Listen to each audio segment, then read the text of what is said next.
Juliana Reading was born on October 25, 1986, in Dallas, Texas, into a Catholic family.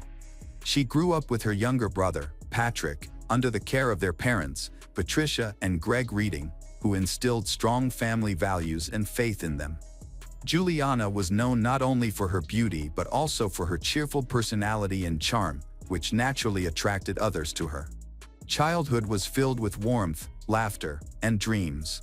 She often felt comfortable in meetings with adults, accompanying her grandmother to board meetings and enjoying the formal atmosphere. She loved her dolls, enjoyed working with children, and shared a special bond with her younger brother. Throughout her childhood, Juliana participated in many different activities, which helped shape her vibrant personality. While attending South Point Catholic High School, she excelled in both academics and sports.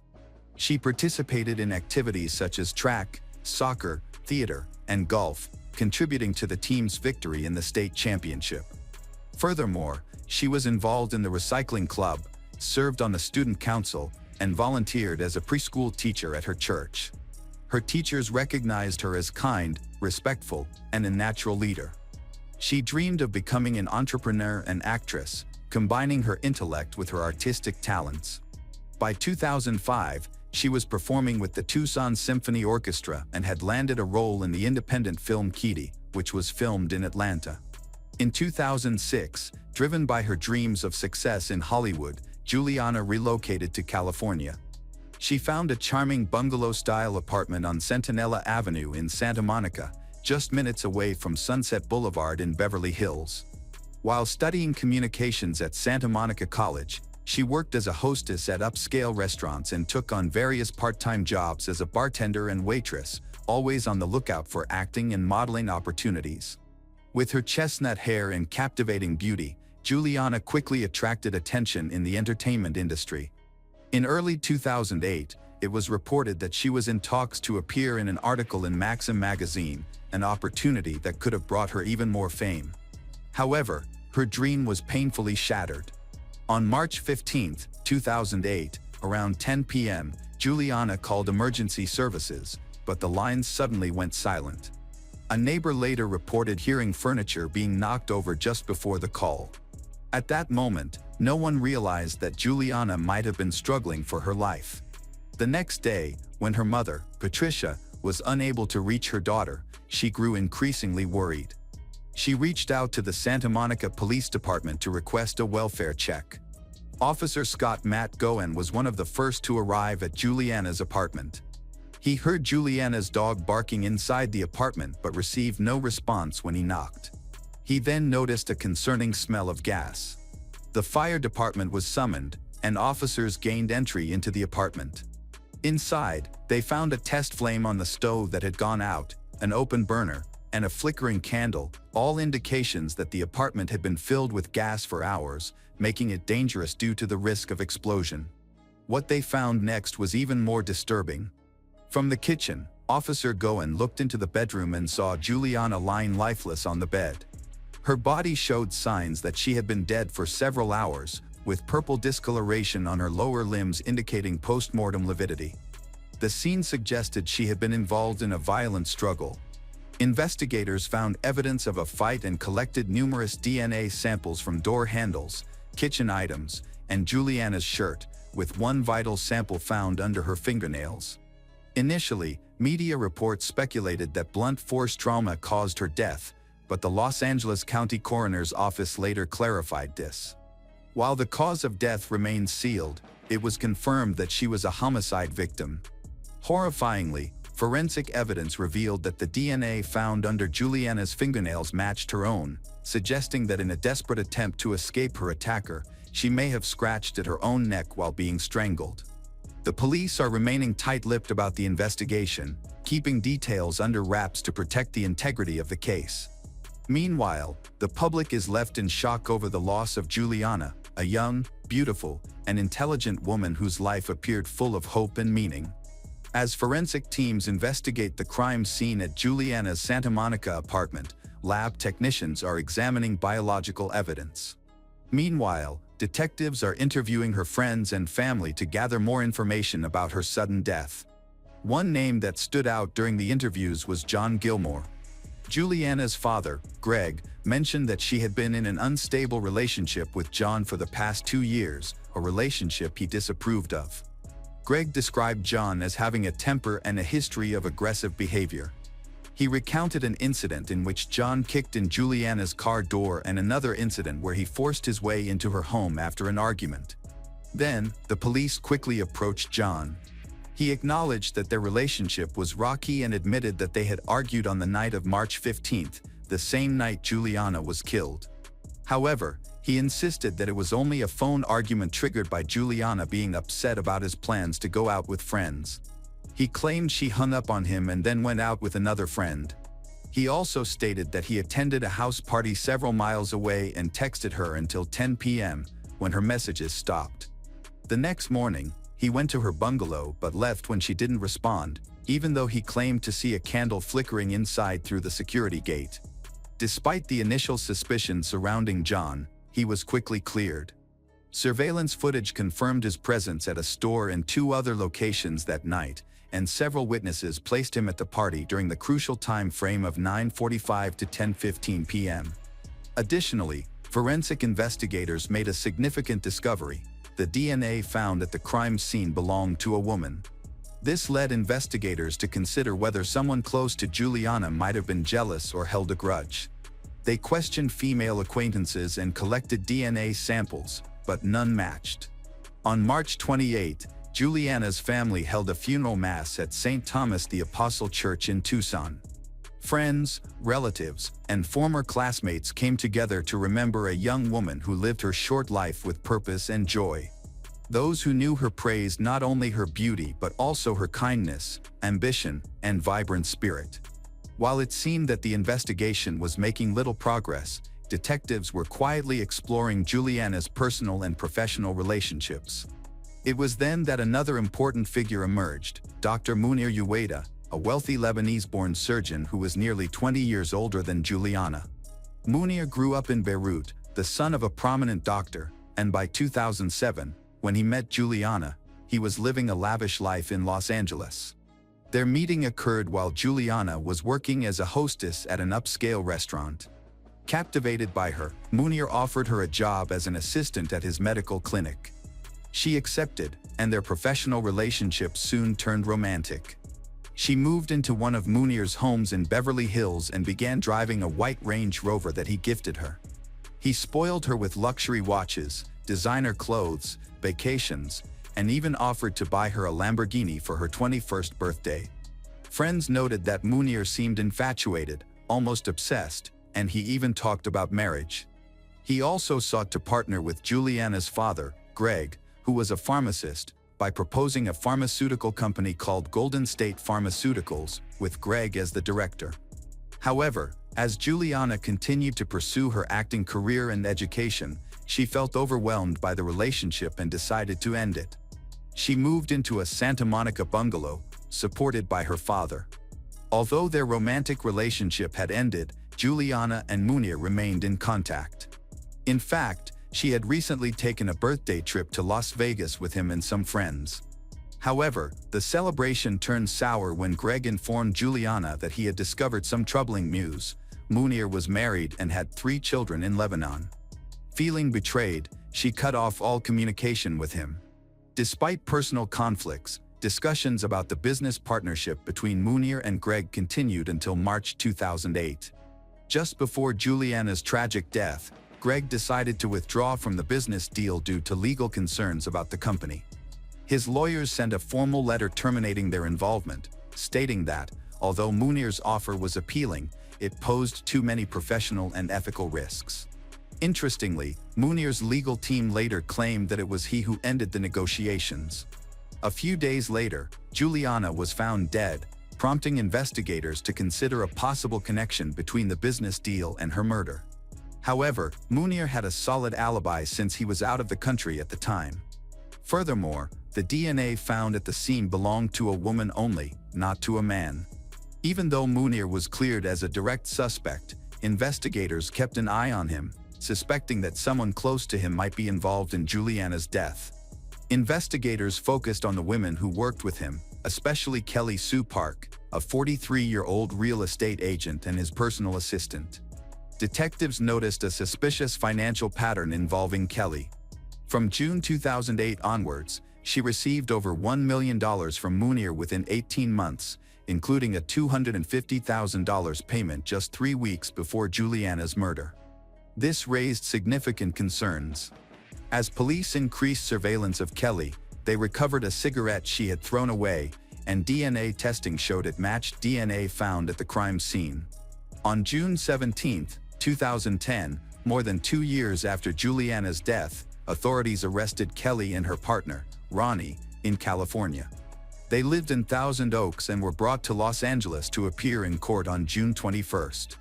Kelly was charged with the murder of Juliana in 2008, accused of entering Juliana's apartment in Santa Monica on March 15 and fatally assaulting her.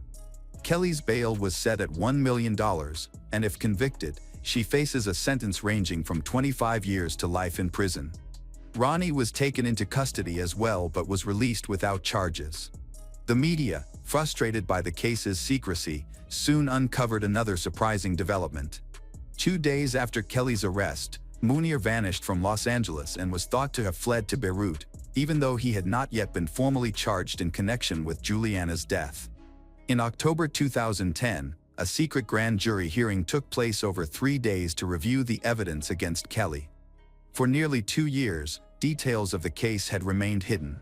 However, in December, the Los Angeles Times obtained and published a transcript from the grand jury proceedings, revealing crucial information for the first time. The testimonies included accounts from detectives, forensic experts, and the medical examiner, who detailed a violent struggle that occurred inside Juliana's apartment and efforts to destroy evidence of the crime. Prosecutors argued that leaving the gas on and a burning candle in the living room were intentional actions meant to cause an explosion and erase any evidence of the murder. The forensic pathologist described the severe injuries sustained by Juliana, including numerous bruises and abrasions, burst capillaries in her eyes indicating strangulation, and crushed neck bones. There were also scratch marks under her chin, which were determined to be self-inflicted as she fought against her attacker. Strong DNA evidence linked Kelly to the crime. Analysts found her DNA on Juliana's skin, clothing, cell phone, a stove knob, and even a blood droplet on a dish. Kelly's fingerprints were also found on various surfaces throughout the apartment. Complicating matters further, saliva from actor Brian Van Holt was discovered on Juliana's body. He received immunity in exchange for his testimony and acknowledged a romantic relationship with Juliana, stating they were together the night before her death. Despite this connection, there was no evidence to suggest he was involved in her murder. Prosecutors believed Kelly and Juliana had never met before.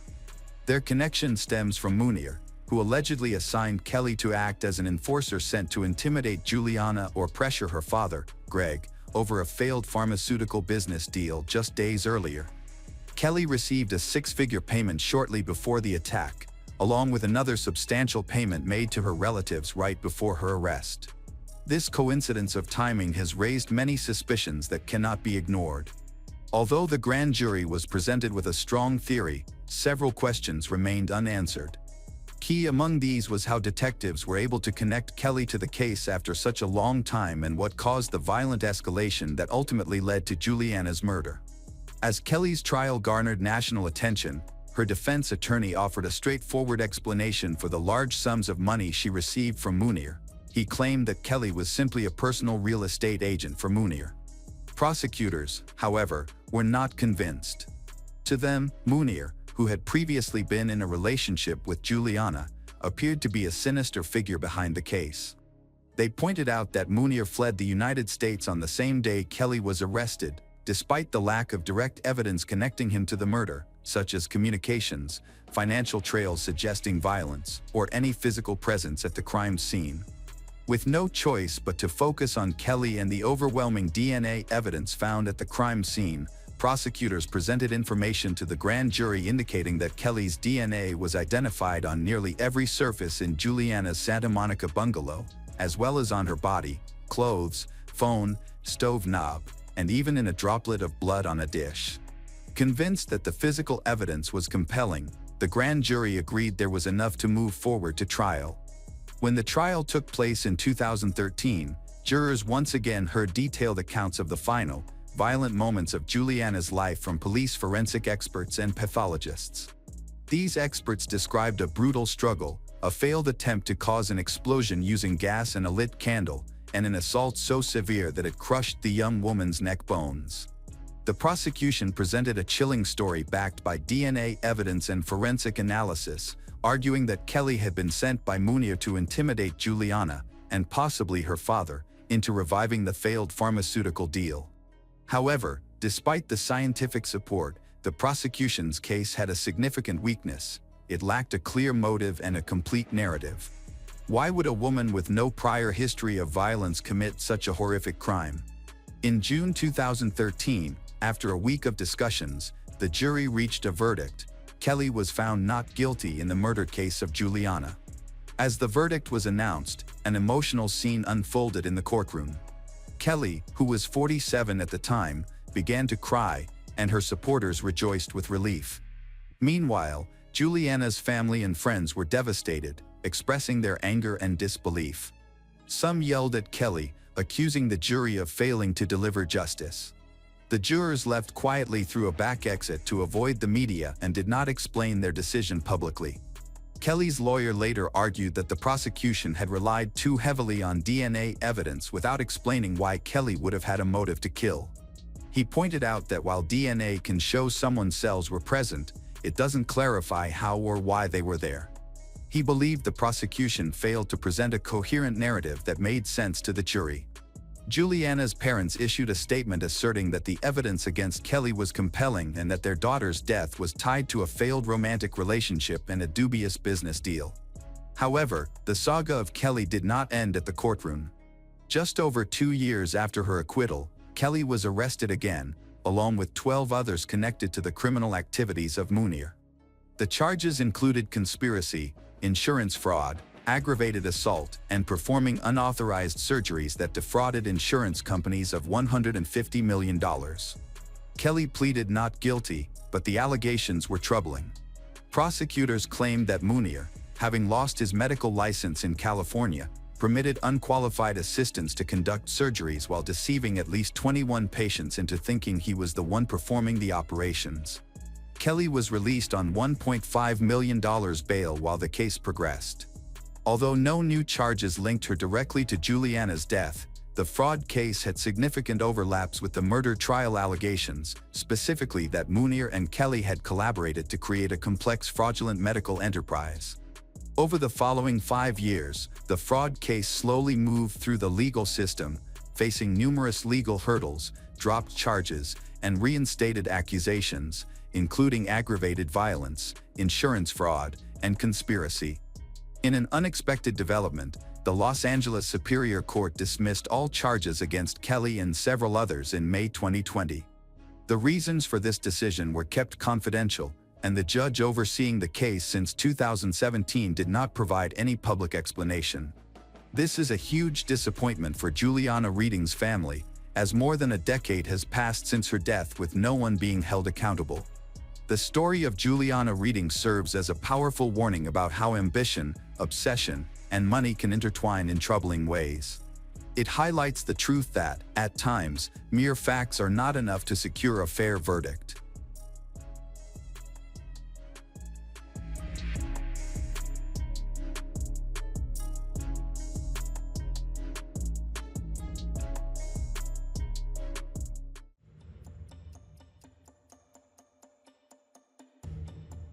Welcome back, detectives. Let's dive into another horrible case.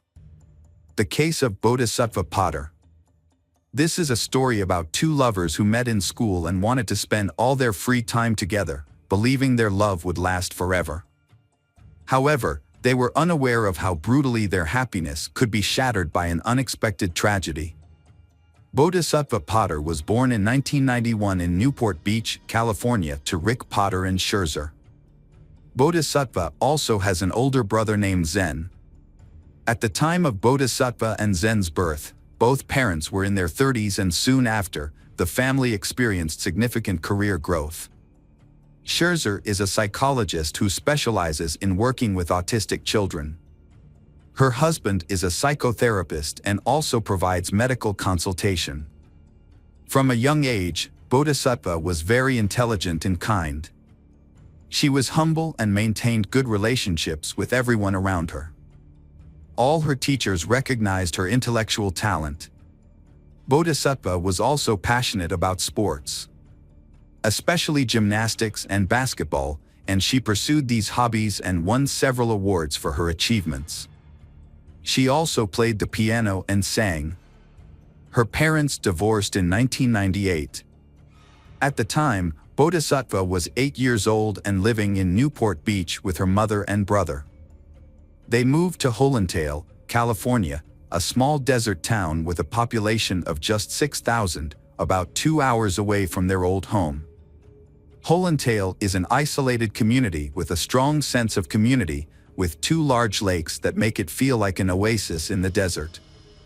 The town has about 2,000 homes and a well-developed sports and recreation infrastructure, making it feel like a small resort.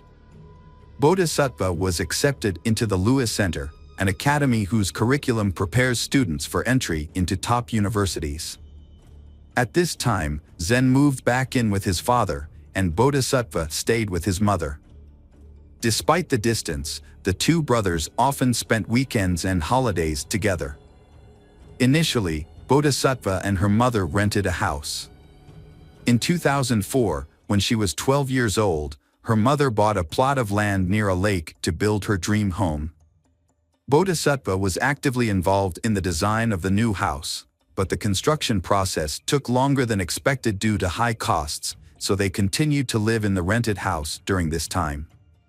On Bodhisattva's 13th birthday, she gradually became more mature. She began to seek independence. Her mother recognized this change and allowed her daughter more freedom. Over time, Bodhisattva became interested in Hollywood and dreamed of becoming a film producer. By 2007, she was in high school and began dating Christopher Cody Thompson, her first love. They were a perfect match, sharing many interests in film, psychology, and architecture, and they enjoyed exploring abandoned buildings together. Cody, born in 1989 in Victorville, California, is 2 years older than Bodhisattva. He has 2 older sisters, Sarah and Katie. Cody is a young man passionate about nature and cycling, and he enjoys restoring custom bikes with his father. At the time he met Bodhisattva, Cody had been working as a teaching assistant for 2 years. People generally describe him as friendly and outgoing. Scherzer was surprised to find out that her daughter had a boyfriend. She felt that it was too early for her daughter to start a relationship and was prepared to intervene if necessary. However, as a psychologist, she realized that she needed to accompany her daughter. She understood that her daughter was growing up and that this journey could not be controlled by restrictions alone. Initially, she considered Cody to be a bit rude, which made her feel uncomfortable. However, as they began to communicate, they found common ground. The Scherzer soon realized that her initial judgment about Cody was wrong. He turned out to be a good person. She felt more secure about her daughter's relationship. Cody graduated from high school and began working for the family business, which helped him become financially independent. He was able to support himself and even buy his own car. He has a passion for exploring old buildings, so he scheduled a visit to an old military bunker that had been repurposed and is now open to the public. Initially, the place attracted many adventure lovers. Over time, it became a popular place for teenage parties. However, the place was not safe. The bunker was often used by addicts to do drugs, and people also came here to practice shooting for themselves. Despite these risks, Cody still wanted to visit because of its uniqueness. Many of his friends knew about it but disapproved of his hobby. However, Cody was attracted to the place and liked the feeling of being in a secret location. In December 2007, after turning 18, Cody planned to take his 16-year-old girlfriend, Bodhi, to the bunker to show her the place they both loved for exploring abandoned sites. Excited by the idea, Bodhi invited her mother to join them. Her mother Scherzer objected to the idea. She was shocked by the plans the couple had made. Scherzer warned that the place could be dangerous and forbade Bodhisattva from going there. Although Bodhisattva understood her mother's concerns, her rebellious teenage spirit got the better of her. She did not fully understand the dangers of the place. Despite her mother's warnings, she was determined to explore the bunker. In January 2008, Scherzer was in Newport on business. While her mother was away, Bodhisattva had a few days free to do whatever she wanted. She decided to take the opportunity to visit the shelter. At the time, Cody had planned to take 30 people from the school to the abandoned shelter in the woods. To get to the abandoned building, she asked her friend Andrew to drive her there. He picked Bodhisattva up from home and drove her there on the evening of Friday, January 4, 2008. Bodhisattva hid her intentions from her mother and brother. She told her brother that she was going to see their mother, while she assured her mother that she would stay home with her brother. Bodhisattva was clever enough to make her story sound believable, and her family believed her. On the evening of January 4th, when she and Andrew arrived at the bunker, several cars were there, including those of Cody and his friends. Everyone was enjoying the music and having a good time. Their group was quite large, making them feel safe. The teens explored the empty bunker and had fun until about 4 a.m. When everyone started to leave, Cody and Bodhisattva decided to stay and sleep overnight in his car under the stars, taking advantage of the time when their mother was not there. Bodhisattva and Cody fell asleep until Cody received a call from one of his friends. The friend had lost his iPad, but Cody found it in a car and promised to return it at their next meeting. After the call, Cody went back to sleep and did not contact anyone again. Around 4:30 a.m., Scherzer woke up with a sharp pain in her chest, feeling as if she had been stabbed. She felt worried about her daughter, but decided to wait until 6:30 to call Bodhisattva. It was their family's habit to start the day with a short conversation to ask how everyone was doing. However, when Scherzer called, Bodhisattva did not answer. Scherzer tried to call her daughter, but the call was unsuccessful. She then contacted Zen and discovered Bodhisattva's lie. Zen thought her sister was with their mother, while the mother believed Bodhisattva was with Zen. They discovered that Bodhisattva had gone with Andrew, who had picked her up from home and had taken her somewhere, leaving her family worried and angry. Scherzer also tried to contact Andrew, but was unsuccessful. Scherzer, who was in another city at the time, decided to contact the police. At that time, Bodhisattva had not been reached for about 10 hours, but the police explained that it was not enough time to officially classify her as missing. The police initially thought that Bodhisattva had simply run away or gone out with friends. Meanwhile, her mother felt helpless because she was far away. Scherzer's worries grew when she called Cody's mother, who had also not seen her son since the night before and was extremely worried. They began contacting all of their son's friends and discovered that the two had attended a party at an abandoned bunker the night before, and no one had heard from them since. This was Bodhisattva's mother's worst nightmare, as she considered the location to be one of the dangerous. Zen and his friends quickly arrived at the location and found Cody's car parked outside an abandoned building. Both the driver's and passenger doors were wide open, which added to their worries as there was no one inside. Zen and his friends grabbed flashlights and entered the building.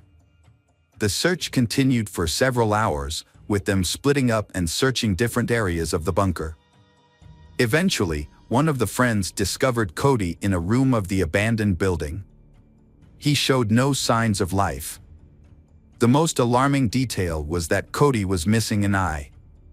And Bodhisattva was still missing. Zen immediately called 911 to report the incident. Around 3 p.m. that day, Cody's mother received a call informing her that her son had been shot. Upon hearing this, Bodhisattva's mother was extremely panicked, although she still held on to a faint hope that her daughter was alive. She then quickly went to the shelter to look for her daughter. Meanwhile, the police were on their way to the scene, but the journey took a long time. When the police arrived, they searched the bunker area, and some police were outside to question those who had witnessed the incident. The bunker was complex and confusing, like a maze. Inside, it was so dark that even the light of a few lanterns could not help the police gather information. The teenagers who found Cody's body helped the police locate him. He had a serious gunshot wound to the head, which caused him to lose an eye and eventually die. Cody's body was removed from the bunker, but the search did not end there. Because it was so dark inside, the police had to wait for generators and lights to be installed inside the bunker. Later, near where Cody's body was found, police also discovered Bodhisattva's body in the hallway. She had suffered gunshot wounds to the chest and head. There were no signs of rape. The weapon used was determined to be a handgun. Both victims had multiple wounds to their bodies. Unfortunately, there were no surveillance cameras inside the shelter. Police began questioning everyone who was at the party that night, hoping that someone might have seen something unusual. This information could be crucial in solving the case. None of the victims' belongings had been stolen, not even the iPad had been left in the car. There were no signs of sexual assault or struggle. Police were piecing together what might have happened on the night of the murder. After Cody's final phone call, the attackers forced the young couple out of the car and took them to a dark shelter, where they were shot one by one. It appears that Bodhisattva tried to escape but was caught at the end of the hallway and shot. The shocking murders of Bodhisattva and Cody caused widespread public outrage. Such a dangerous military site was easily accessible. It was not fenced, locked, or monitored. As a result, a debate arose over the demolition of the abandoned building. During the investigation, police learned that several years earlier, a young man had encountered a group of dangerous men in the area. The men were clean-shaven and acted aggressively, suggesting they were members of the same gang. However, the men were never seen again after that encounter. In their investigation, the police focused on a call made by a friend to Cody at 4:30 a.m., when Cody was still alive. Bodhisattva's mother then attempted to reach her daughter at 6:30 a.m. but was unable to make contact. This timeline indicates that the tragic events leading to the double murder occurred between these two calls, starting after 4:30 a.m. A large amount of evidence was collected at the crime scene. Forensic scientists had to analyze thousands of fingerprints and hundreds of spent cartridges, as well as a large amount of trash in the abandoned building, to determine what was related to the case. In addition, the victims' computers were confiscated for valuable information. Police believe that Cody and Bodhisattva may have had an argument with someone, leading to the attack. During questioning, some friends who attended the party recalled that 3 strangers entered the basement. These strangers, aged 17 to 18, arrived in a Honda Odyssey van around midnight and asked to join the party. They were allowed to stay and brought alcohol to share. Cody's group thought they were normal teenagers and didn't suspect anything unusual. However, none of Cody's friends could remember when the strangers left the party. On January 13th, the police received a crucial tip from Sean, an informant. He revealed that his friend, David Smith, had called him on the night of the murders, inviting Sean to a bunker for shooting practice. Sean declined the invitation. A few days later, David contacted him again, sounding very concerned. Sean asked David about recent events, and Sean received a vague answer that alluded to a serious crime. This led Sean to suspect that David might be involved in the double murder at the bunker, so he reported his concerns to the police. Police later interviewed a key witness, who identified David Smith as a 19-year-old from Limestone, about an hour and a half from Holy Dale. On the night of the murder, David and his friends Colin McLaughlin, 18, and Cameron Thompson, 16, had set out for a fun night out that turned deadly. They drove Cameron's mother's SUV into the desert, where they stumbled upon a bunker party. The teens gathered there became their targets, leading to the tragic events that unfolded. In 2007, David, a former high school track and field athlete, lost his athletic scholarship to the University of California, Riverside after a disagreement with the head coach. Unable to pay for college, he was expelled and moved in with his friend Cameron, who then introduced him to Colin. The three quickly became close friends, but their aggressive behavior scared the local residents. The three criminals were arrested on January 17th. But all three denied any involvement in the crime. During a police search of their home, the police found the murder weapon. In addition, blood was found on clothing and shoes, and tests confirmed that the blood belonged to Bodhisattva and Cody, who were murdered. Friends who were present at the bunker that night identified the attackers as strangers who had brought alcohol to the party. All of the teens came from troubled families. Colin's father was a police officer, which gave them access to the weapon used in the murder. Colin, considered the ringleader of the group, had struggled with mental health issues since he was 5 years old. By the age of 17, Colin had attended 7 different schools and had spent some time in an adult detention center. He had significant difficulties adapting socially, which were made worse by his use of alcohol and drugs. During the investigation, many witnesses reported his troubling behavior. Colin even confided in friends that he had thoughts of killing. When he was angry or had an argument with his parents, he would often threaten to kill them. As Colin entered his teens, many people began to fear him, especially when he started talking about mass murder online. During a search of Colin's belongings, police discovered evidence that he had a history of violence.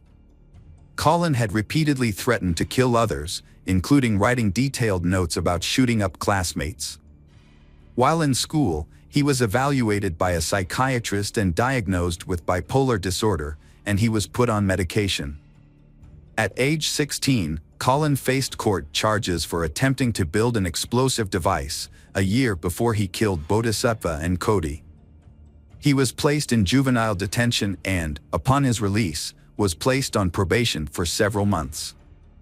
Prior to the killings, he had stopped taking his bipolar medication. The suspects, Colin McLaughlin, Cameron Thompson, and David Smith, have not confessed to the crime. However, during pre-trial hearings, Colin was identified as the primary perpetrator of the murder and was released on $2 million bail. He faces a potential prison sentence of 111 years. In contrast, David Smith's bail was set at $1 million and he faces up to 81 years in prison for his involvement in the crime.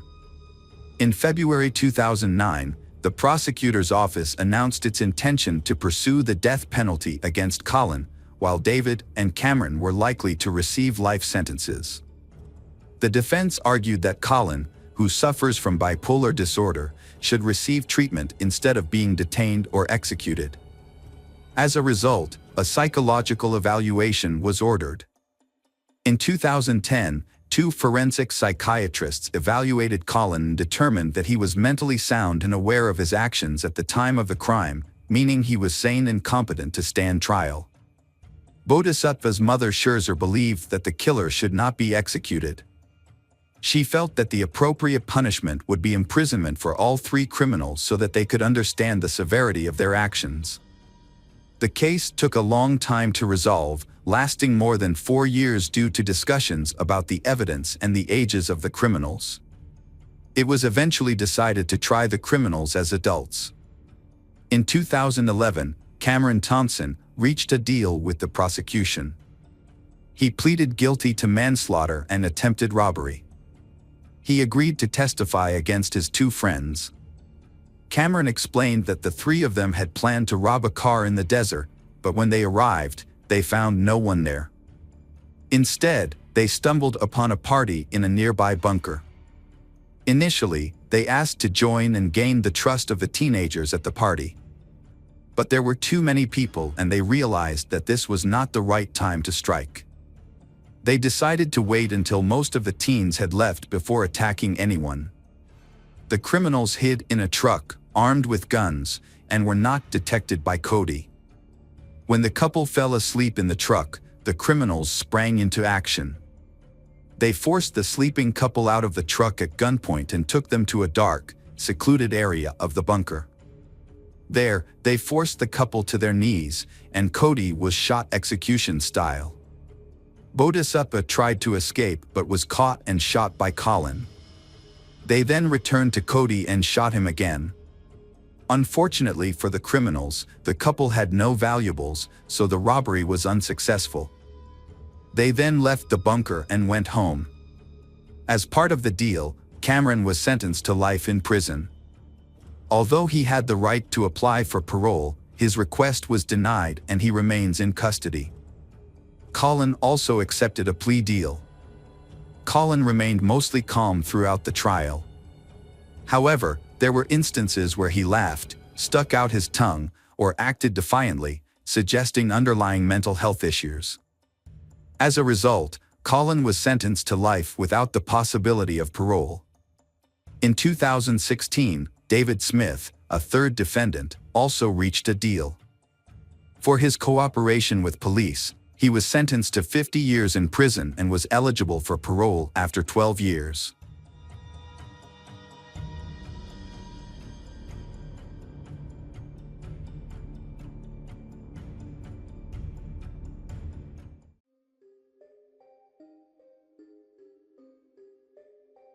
Hi everyone, thanks for returning. Let's unravel another horrible case. The case of Linda Cooney. On June 28, 2011, at approximately 8:30 a.m., Linda Cooney called the Las Vegas police.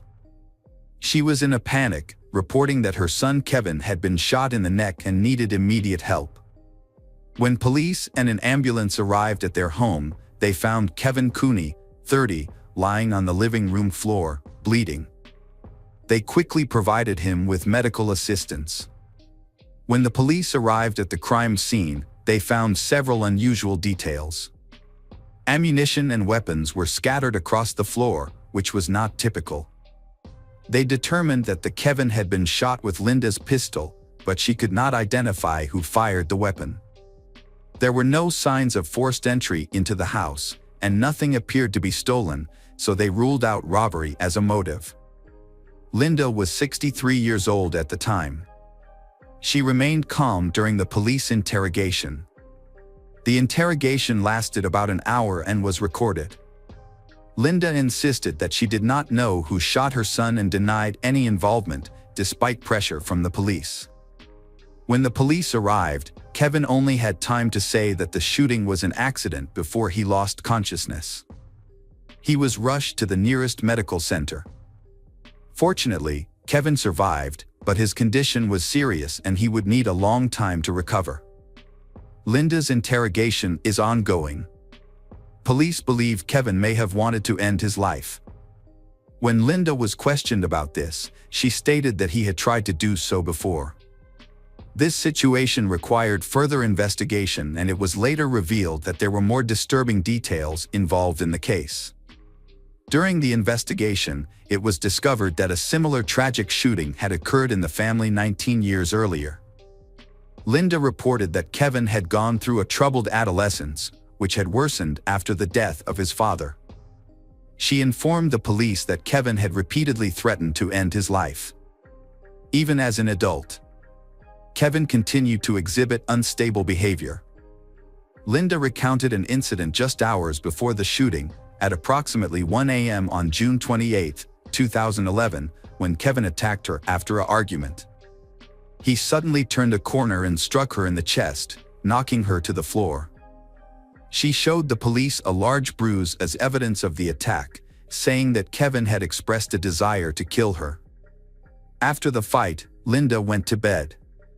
At the time, only Linda and Kevin were home, as her youngest son was away on a business trip. The conflict with Kevin began because of his relationship with a girl named Karina Taylor. Linda described Kevin as emotionally unstable and Karina as unpredictable, which led to frequent arguments. She said that these conflicts were common and that she was used to them. The next morning, Linda woke up and went to the kitchen to get a glass of water. In the living room, she found Kevin lying on the floor with a gunshot wound.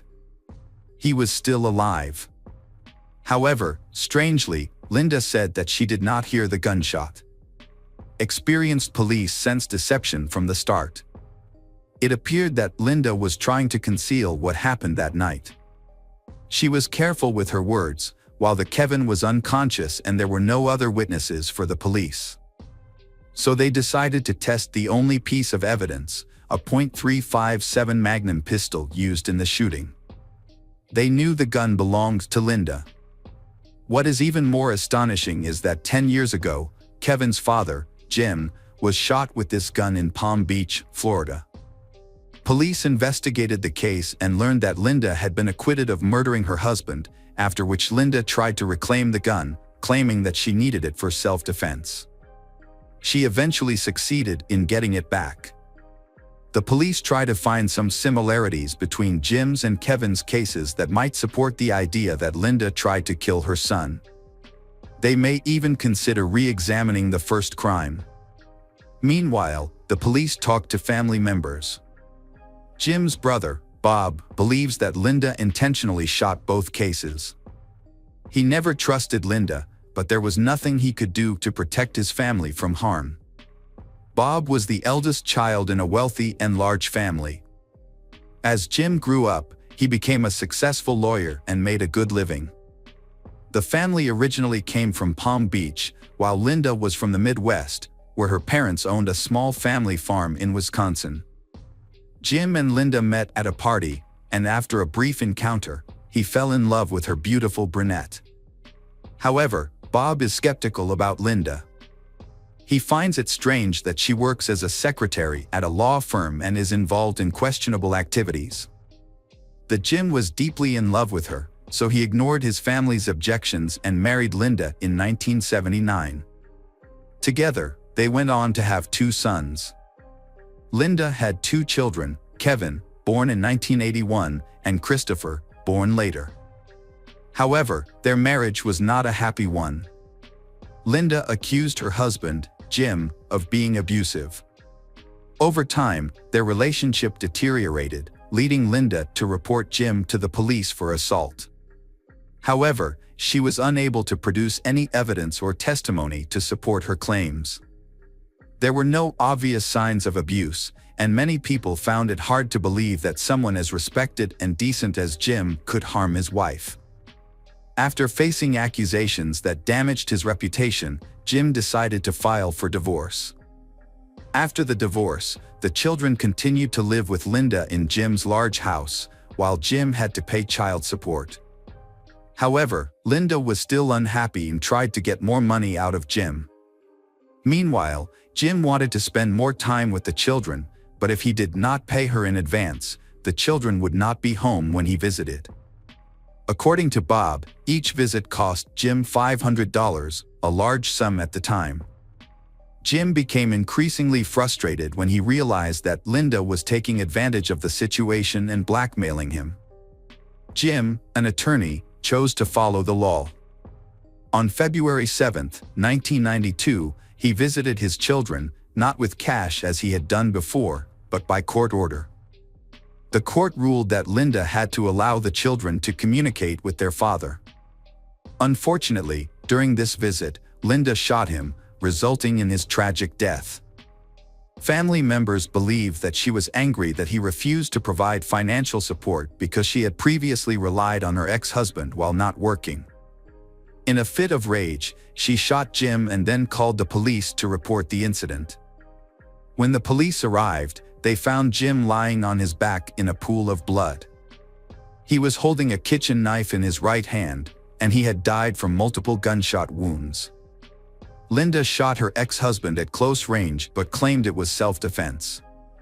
She stated that Jim attacked her with a knife, leaving her no option but to shoot him.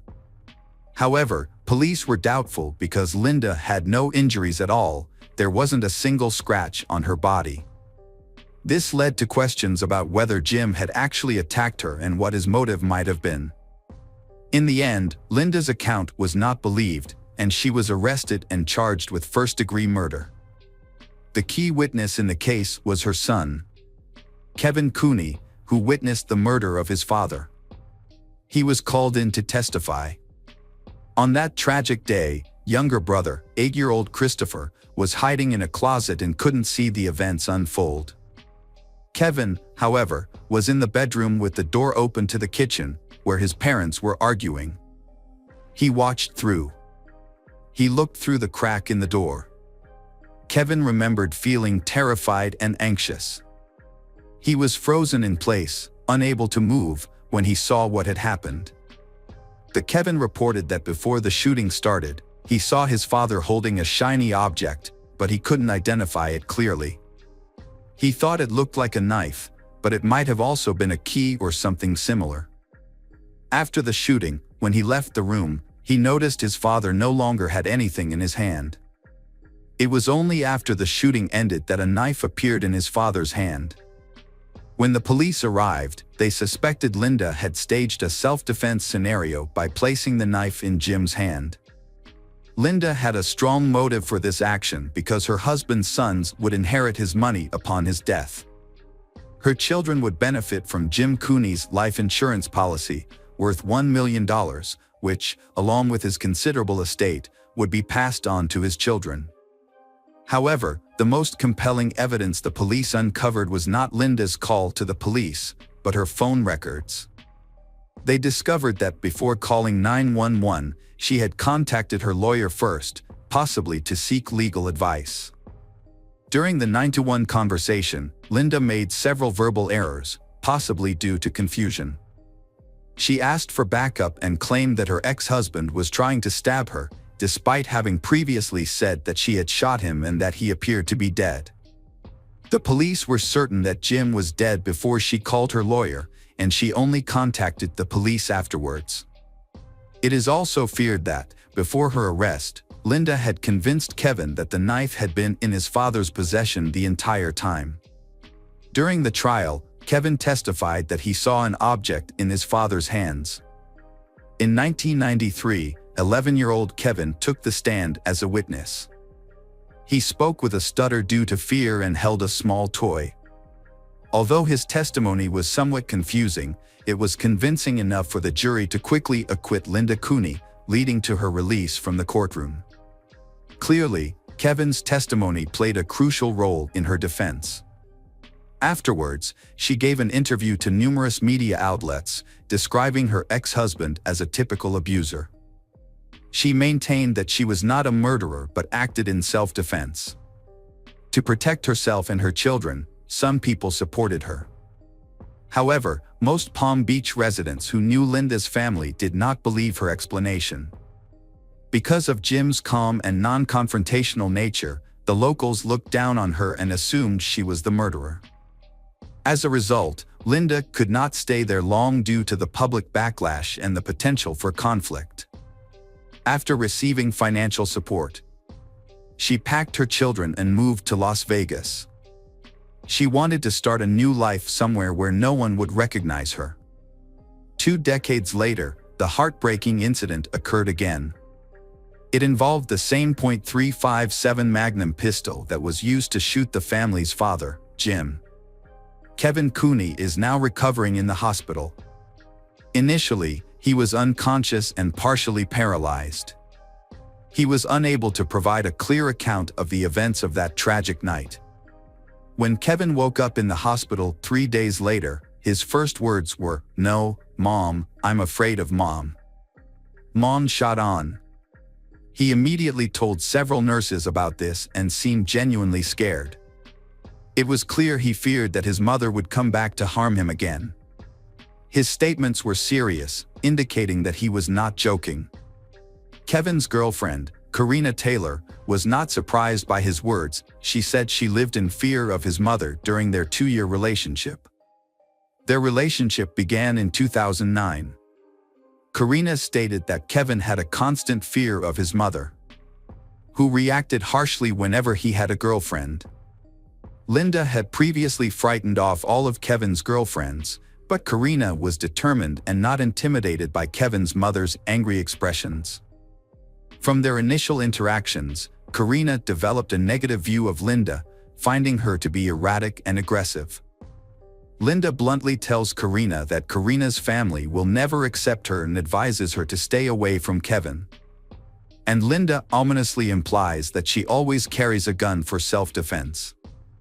This makes Karina realize that it is best not to confront Linda, causing her to secretly meet Kevin out of fear for her safety. Kevin's previous girlfriends share similar concerns. 1. Clarita Candle believes Kevin's mother is a serious threat, as Linda has threatened her life. Kevin often finds himself caught in the middle, desperately trying to protect his relationships, which are constantly sabotaged by his mother's behavior. Kevin really wants a future with family and children. But at the age of 30, his mother disapproves of his wishes. One day, his ex-girlfriend Clarita receives an unexpected call from Linda, who has found out her phone number. Linda rudely begins to interrogate Clarita about her life, using vulgar language and accusing her of only being after Kevin's money. This confrontation escalates into a series of unpleasant encounters, where Linda openly insults and threatens Clarita. Although Kevin and Clarita's relationship is short-lived, Clarita constantly feels uncomfortable and believes that Linda is stalking her. Eventually, the stress becomes too much, and she decides to break up with Kevin to find peace. Linda's plan to keep Kevin away from the girls worked for a long time, but it didn't work with Karina Taylor. Kevin and Karina's relationship grew stronger, and he wanted to build a life with her. He decided to leave his mother and move in with Karina, sharing their plans on social media. When Linda found out, she started spreading rumors and even contacted Karina at her work. Kevin wanted to make things right with Linda, and Karina believed he tried to do so the night he was shot.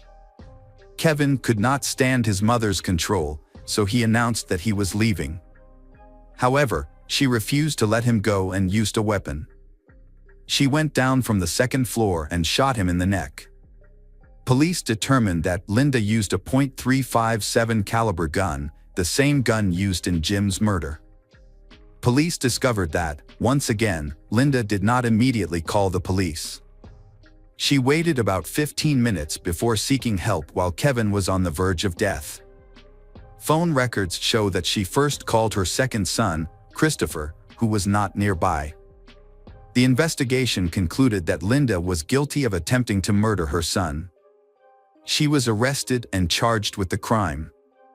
On April 8, 2014, Linda went on trial.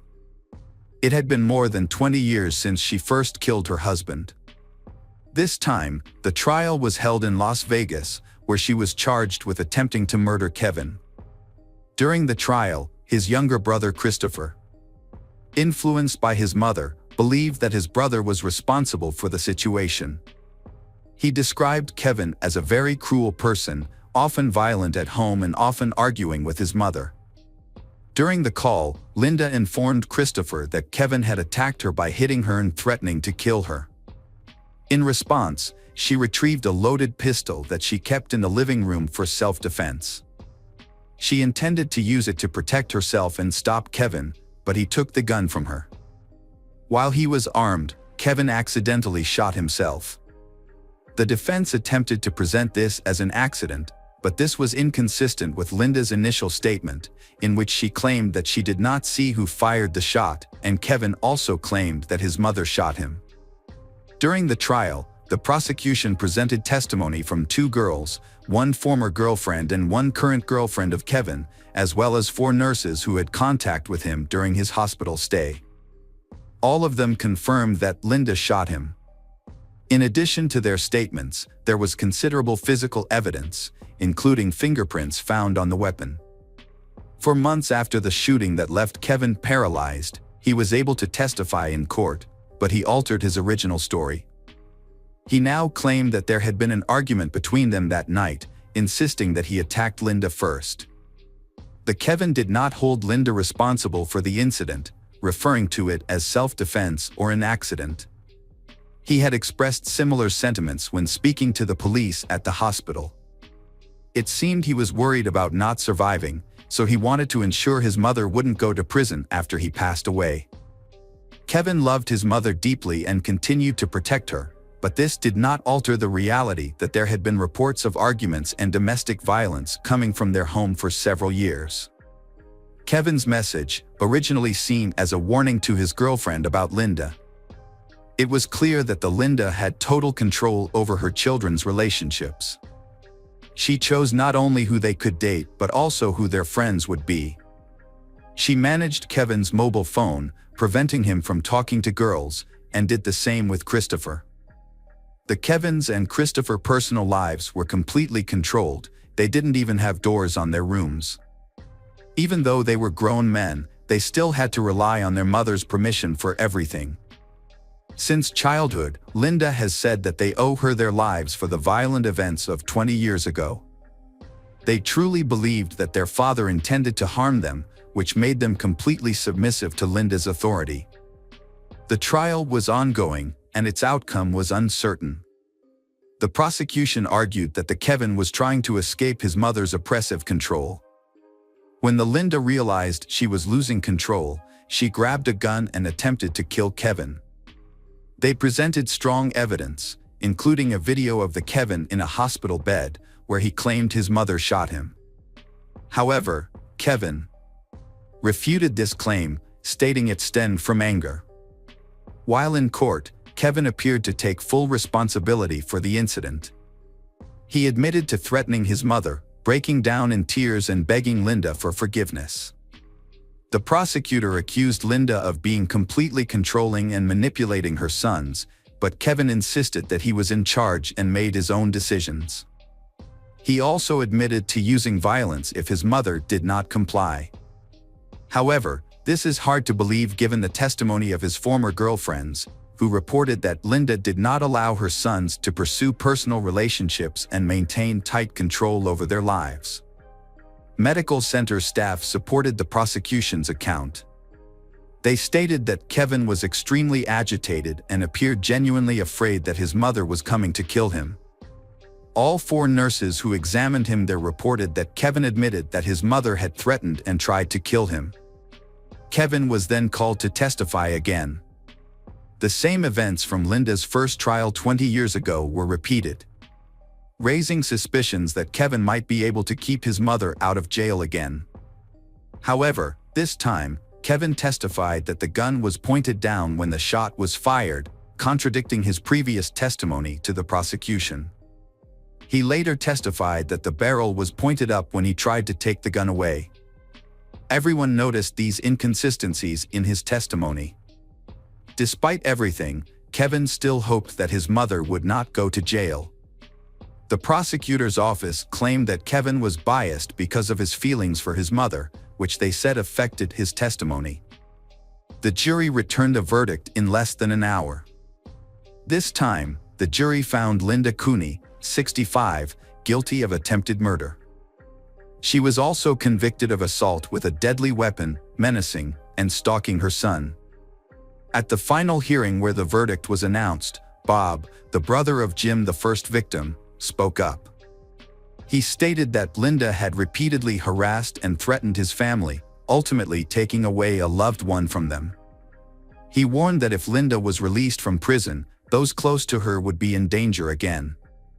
Kevin did not attend the sentencing but submitted a note stating that he took responsibility for these tragic events. In her defense, Linda stated that she had worked hard for years to provide for her children and meet their basic needs. However, she also believed that Kevin had inherited mental health issues from Jim, which contributed to his aggression that night. The court sentenced Linda Cooney to 40 years in prison, with the possibility of parole after 13 years. Jim's family was unhappy with the sentence, believing it was unfair.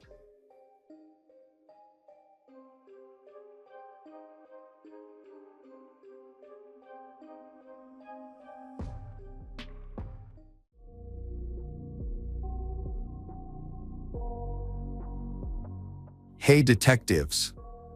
Welcome back. We've got another mysterious case to explore. The case of Lauren Heike. Lauren Heike was born on November 20, 1993, in Seattle, Washington, USA, into a wealthy family. Her father owned a plumbing company, and her mother worked in real estate. She was close with her brother, Ryan. She graduated from Silver Daily High School in Washington and then moved to Phoenix, Arizona, to study cosmetology and skin care. She began working at 18 and built a successful career. Her first job was as a customer service representative. In 2015, she became a leading manager at the well-known company Benefit, where she worked for 5 years. Afterward, she worked as a cosmetologist in a beauty salon for 9 months. In October 2020, she took a manager position at a center for aesthetic medicine. She planned to follow her mother's path in real estate and wanted to explore that field. At the time of the tragedy, she was working as a full-time instructor at a golf club. Lauren was never afraid of challenges and never got discouraged. She easily connected with new colleagues and was very responsible. She is actively involved in the fields of beauty, sports, and real estate. Everyone who knew her described her as bright, kind, and humorous. Lauren is in good health, plays sports regularly and leads an active, healthy lifestyle. She has many good friends and spends most of her free time going out with them. She also loved to travel. Every day, after waking up, she has the habit of going for a walk. She found joy in even the simplest things, like a morning walk or a cup of coffee at breakfast. Tragically, Lauren's life ended at just 29 years old. Her loved ones are deeply saddened by her passing.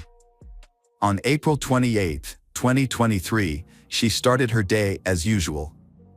After waking up, she had coffee, spoke with family and friends on the phone, and prepared for a walk. Her route was that she passed through North Phoenix, near her apartment. As always, she intended to enjoy the fresh air and recharge for the day. This walk in the park is her favorite, as it gives her a path to reflect in quiet space. However, on that day, she didn't return home from her walk. Later, Lauren's colleagues and friends grew concerned when she didn't show up at work. This behavior is unlike her, as she usually lets others know if she is unwell and unable to go to work. She didn't call anyone, and she also didn't answer calls or messages from people. Her family also sensed something was wrong when she didn't contact them after the walk. This is unusual and worrying. Unable to reach her, relatives called the police and reported she missing. The police took the statement and went to Lauren's house to investigate. When the officers arrived at her house, she wasn't there. They looked through the windows but saw no one inside. Since she lived alone, there was no one to provide information about her daily routine. After checking the house, the officers found no signs of a break-in or anything suspicious. It seemed as if she had just left and never returned, possibly encountering trouble elsewhere. Lauren could not be reached, so police stepped up their search.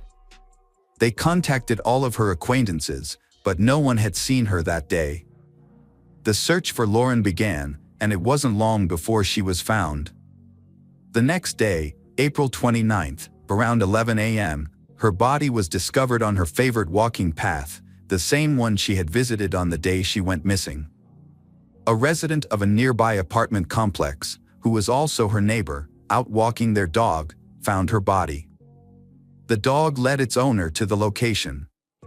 The area was difficult to see clearly. Because of this, no passers-by discovered her body on the day of her death. Lauren, who often walked along this route with a neighbor, became a victim. The neighbor was shocked to find her and immediately called the police to report it. She described the body as having wounds that looked like knife stabs. The police quickly arrived, secured the scene, and forensic experts began searching for evidence.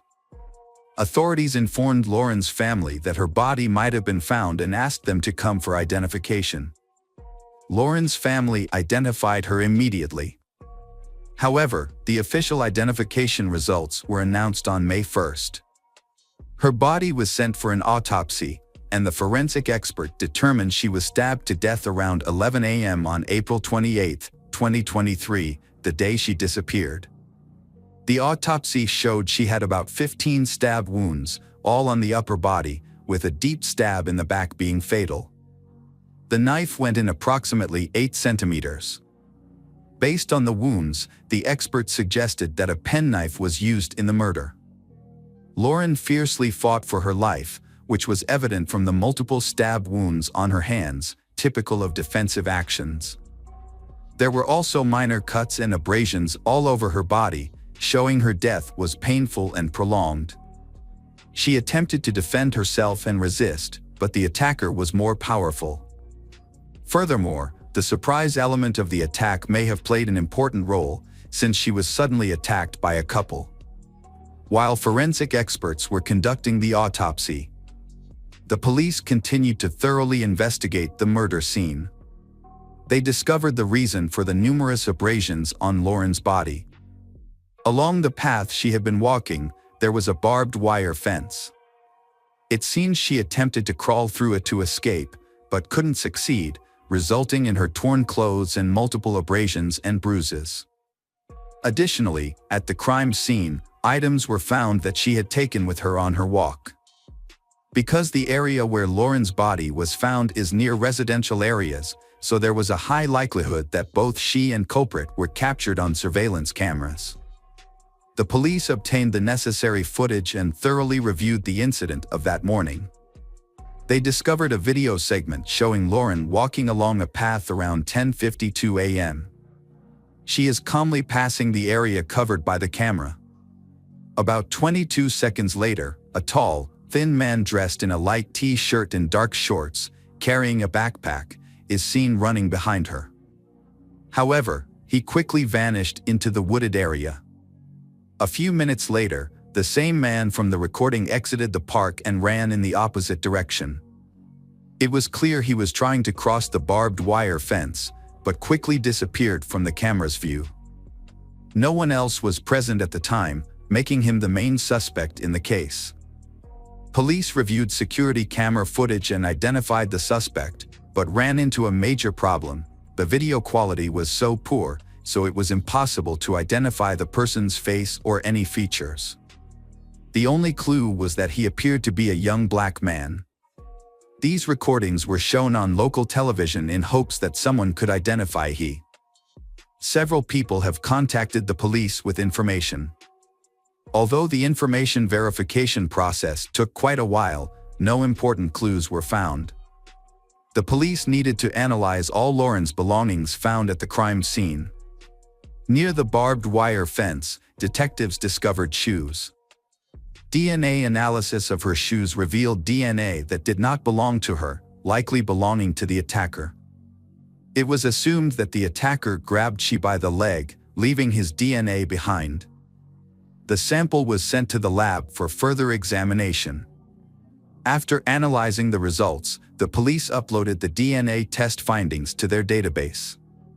They found a match. The DNA belonged to 22-year-old Zion William Teasley, who had a previous criminal record. He had never held a steady job.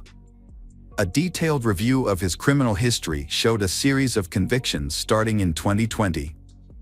However, the current charges were the most serious among his offenses. He had been involved in several assaults, burglaries, armed robberies, and minor acts of vandalism.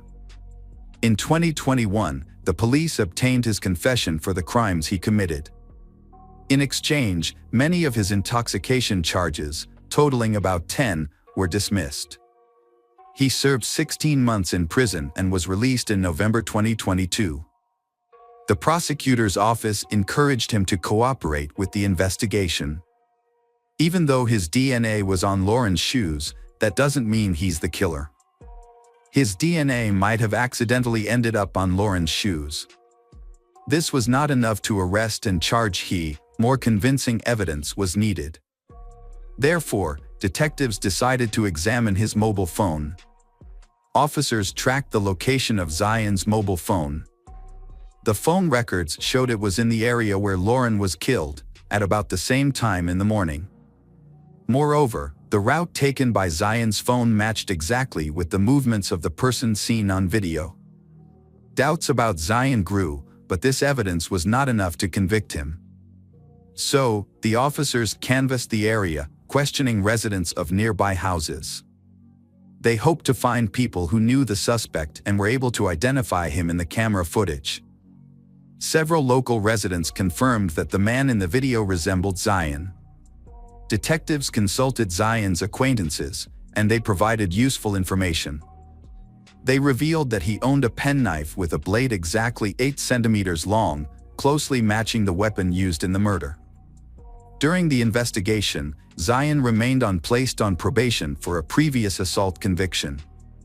Just 5 days after Lauren's murder, he reported to the police department as required. Officers decided to speak with his probation officer.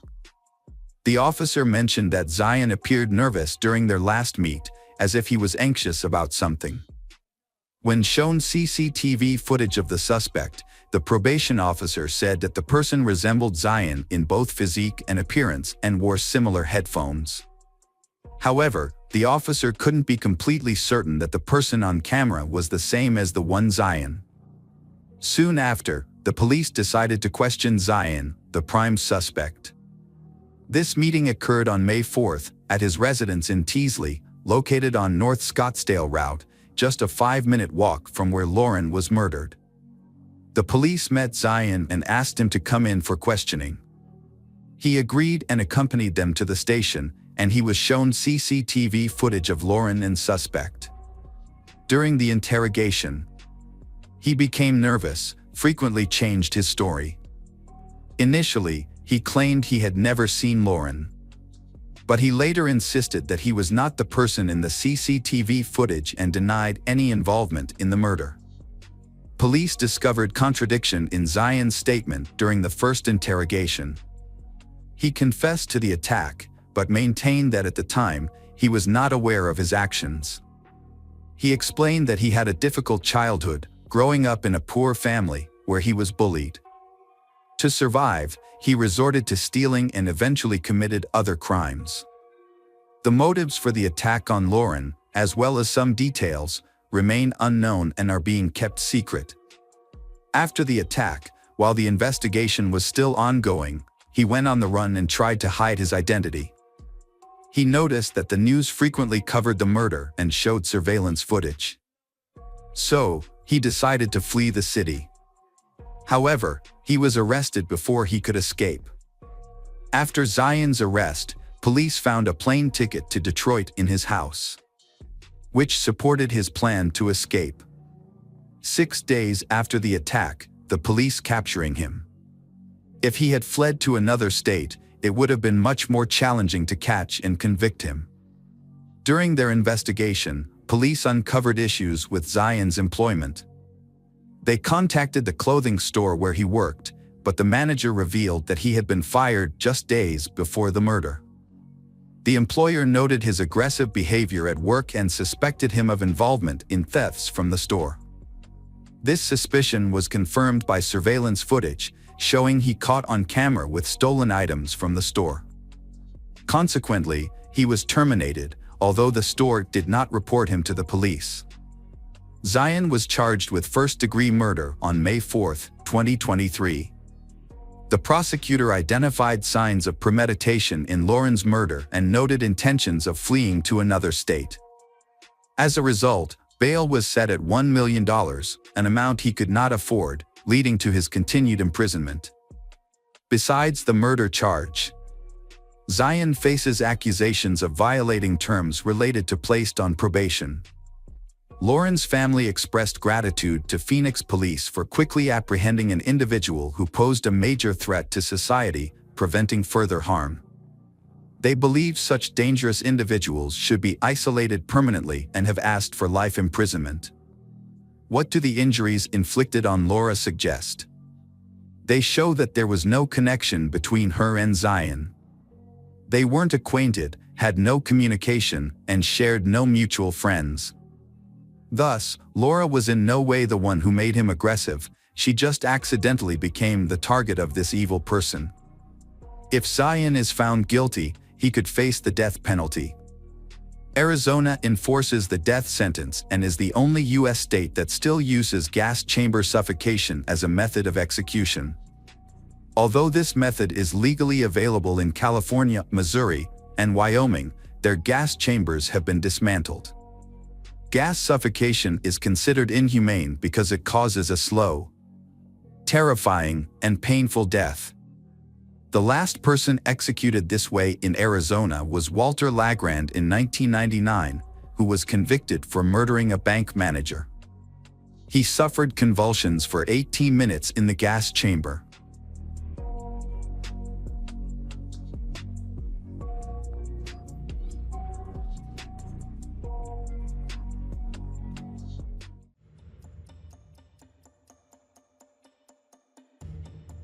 Hello again, true crime fans. We've got another mysterious case to explore.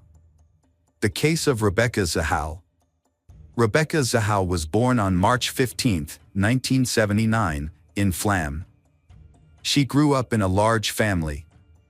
Rebecca's parents were devout Christians, and she was raised Protestant. Her family lived in Germany and Nepal for a while before moving to the United States in the early 2000s, settling in New York and California. Rebecca attracted the attention of many men, not only because of her looks, but also because of her charming personality. During her teenage years, Rebecca attended Cavalry Chapel Bible College in Austria, where she met Neil Nail Poi, a man from Arizona who was 13 years her senior.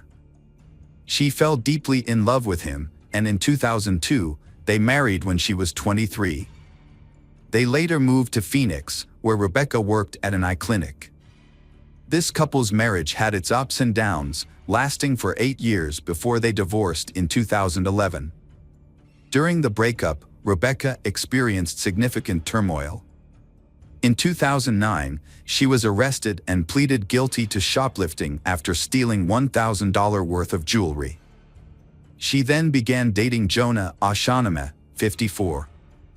Jonah is the chairman of a multi-million-dollar pharmaceutical company. He is the 9th highest-paid CEO in Arizona, earning more than $6 million a year.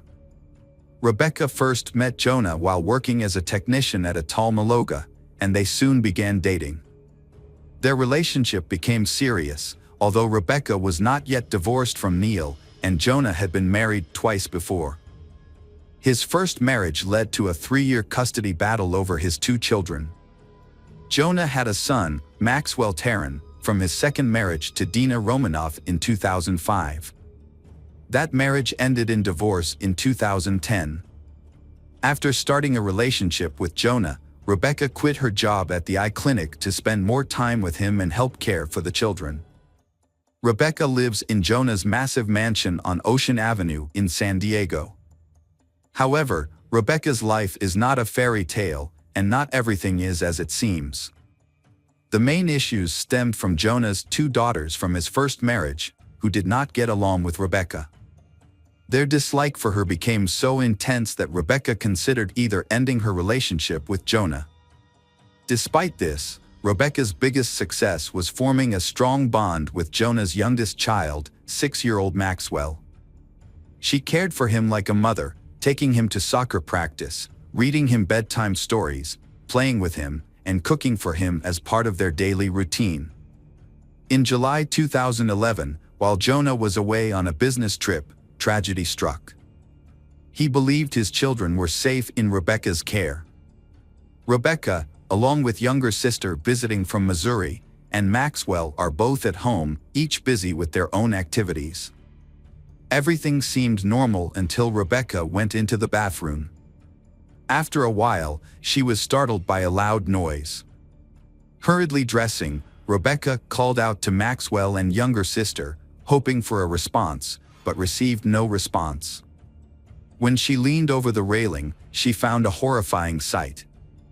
Maxwell was lying face down on the floor next to a fallen chandelier, surrounded by a pool of blood. Rebecca's younger sister, Zena, called 911 after Maxwell fell from the second floor. When paramedics arrived, they rushed him to the children's hospital. Maxwell had fallen over the railing and hit his head on a chandelier. He landed face down and suffered serious injuries to his face and spinal cord, causing his heart to stop and cutting off oxygen to his brain. Doctors attempted to help Maxwell breathe, but unfortunately, the boy was deprived of oxygen for nearly 30 minutes, resulting in irreversible brain damage. Tragically, the Maxwell died 5 days later. Police investigated the incident and on July 26, concluded that Maxwell's death was an accident. Maxwell ran away down the upstairs hallway. Before he could stop himself, he fell over the second-floor railing. In an attempt to catch himself, he tried to grab the chandelier but instead hit the stairs railing on the way down. He landed hard on the floor. It seemed like a tragic accident, and many accepted it as such. Now, let's go back to July 12, 2011, the day after Maxwell's accident. Rebecca took her sister Zena to the airport and then picked up Jonah's brother Adam, who flew in from Tennessee. Meanwhile, Maxwell was still in the intensive care unit. Jonah then visited his son at the hospital while Rebecca and Adam stayed at the mansion. Adam stayed in a guest house on the sprawling estate, while Rebecca stayed alone in the mansion.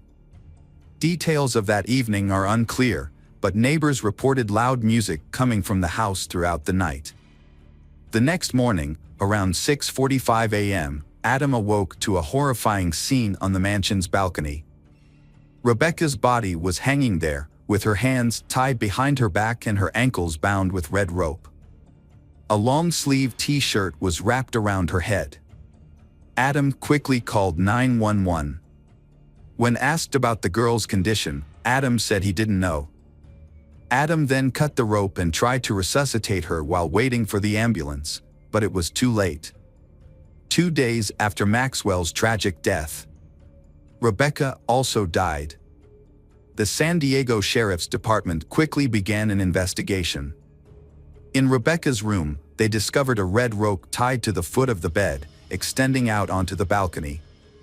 What stood out, however, was a book on magic lying on the bed, with drawings of women with their hands tied behind their backs.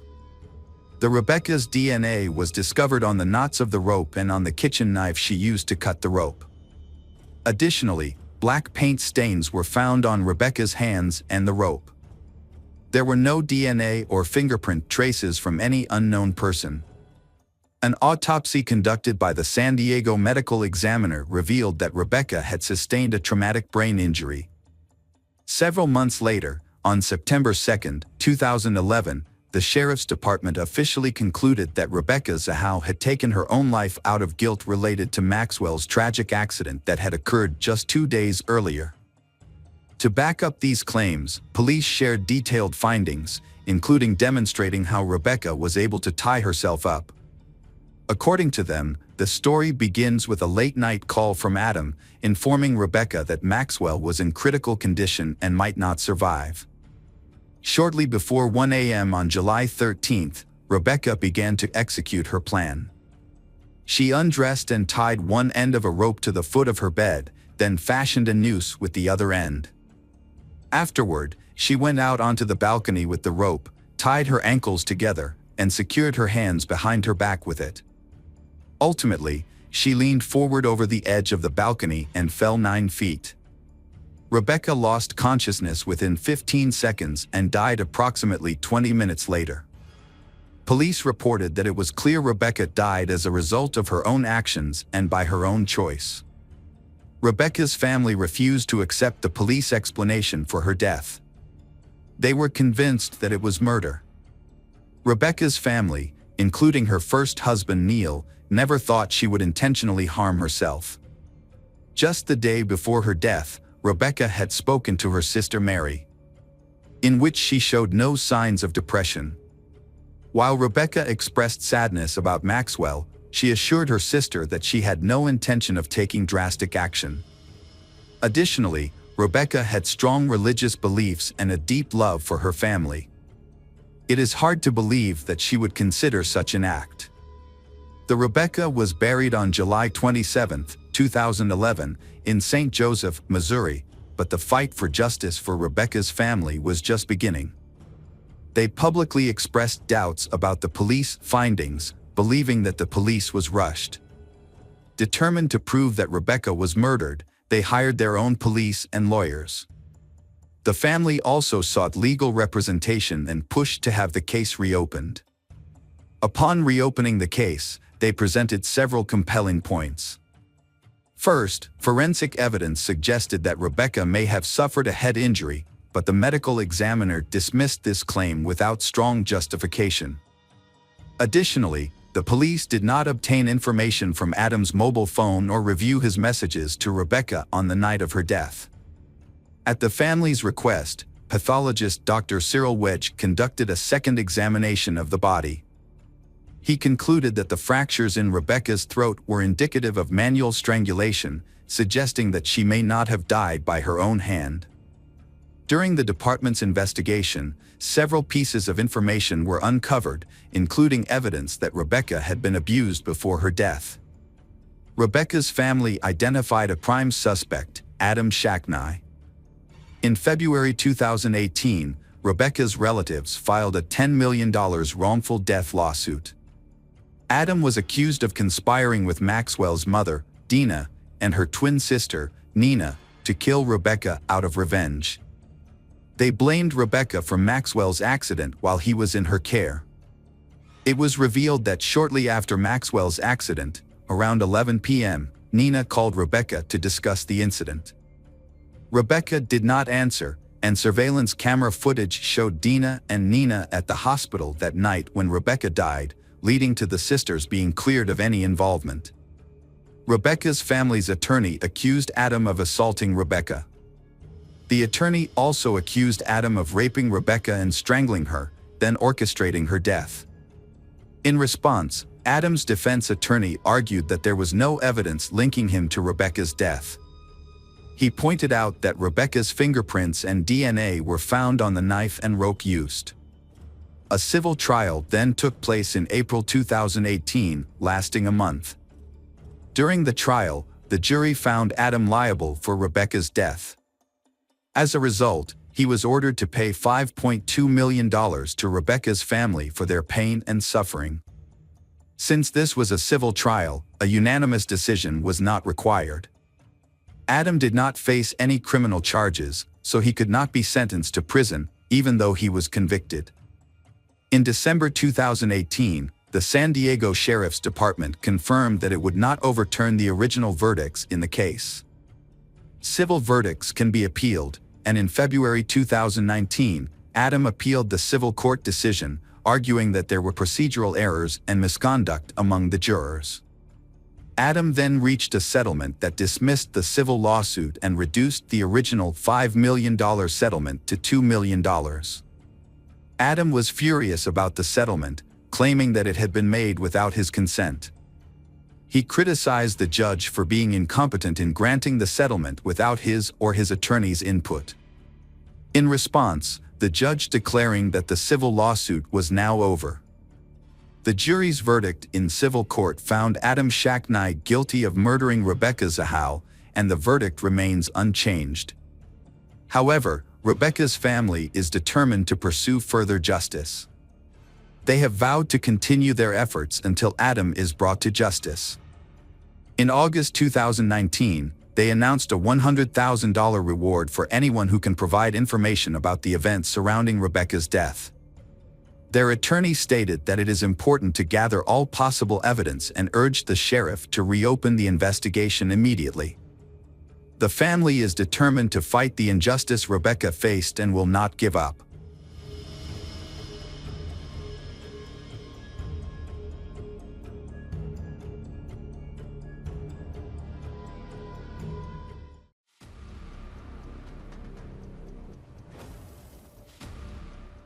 Hello friends, welcome to our channel.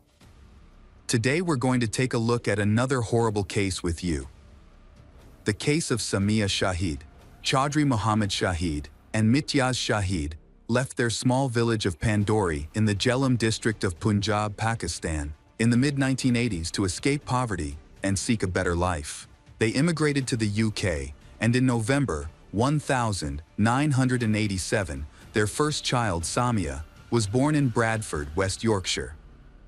A few years later, they welcomed their second child, a daughter named Mata. Shahid started a car rental business, which eventually grew to specialize in luxury vehicles, including limousines. As the business prospered, he helped two of his brothers and their families relocate from Pakistan to the UK. The Shahid family was well known and successful in Bradford, recognized for their wealth and influence. Shahid's brothers started and grew their businesses successfully. By the early 2000s, one brother owned a seafood shop chain, while the other ran a flower delivery and floristry business.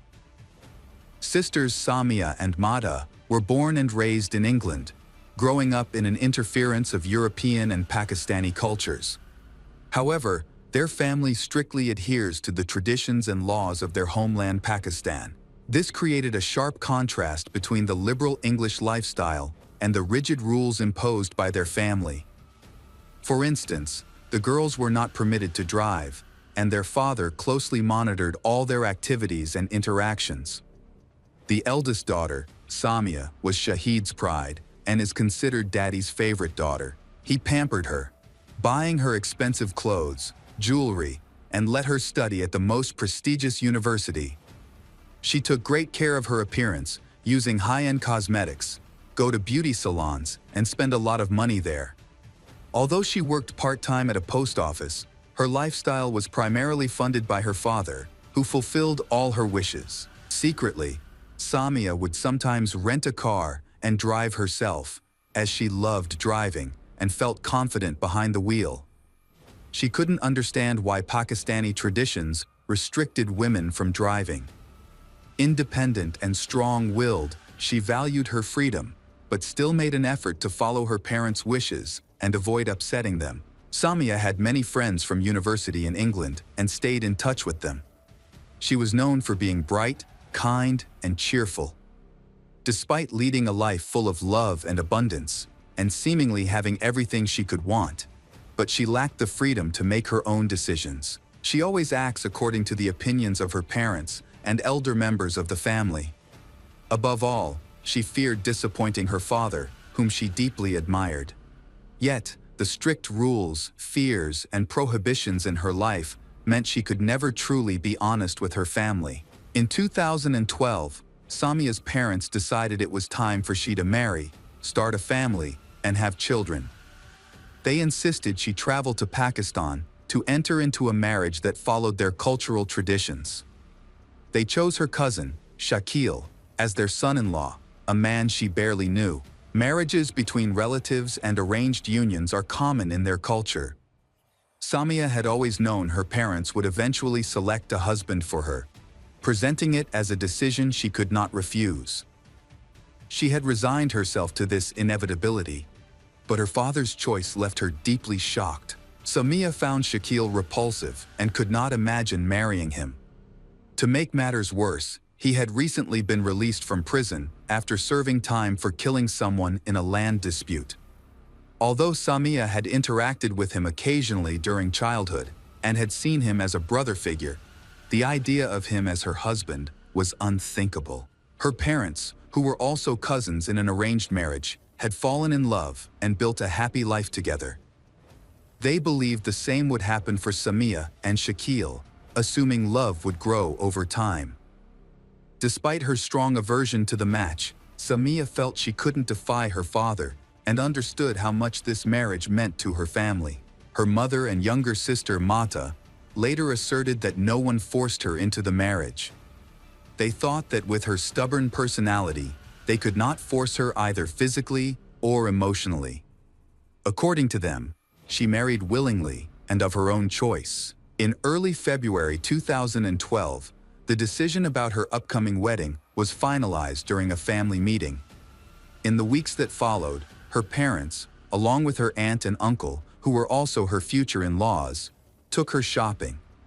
She was able to choose anything she wanted: costly outfits, jewelry, accessories, cosmetics, and more, and they covered all the expenses. Outwardly, she feigned excitement of wedding preparations, but inwardly, she felt trapped. She already knew this marriage would not bring her happiness, but would instead feel like a punishment. Her true feelings could only be shared with her friends, not her family. At home, she had to maintain the appearance of joy, actively discussing the wedding details, and prepare herself for her relocation to Pakistan. On February 20, 2012, Samia boarded a plane.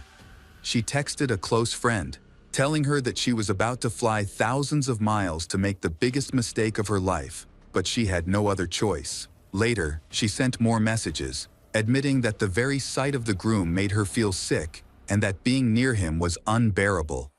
On February 27th, Samia and Shakil had a grand wedding at Pandori, attended by around 1,000 guests. The wedding lasted 4 days, and as a wedding gift, Samia's parents gave she and Shakil a luxurious 2-story house located.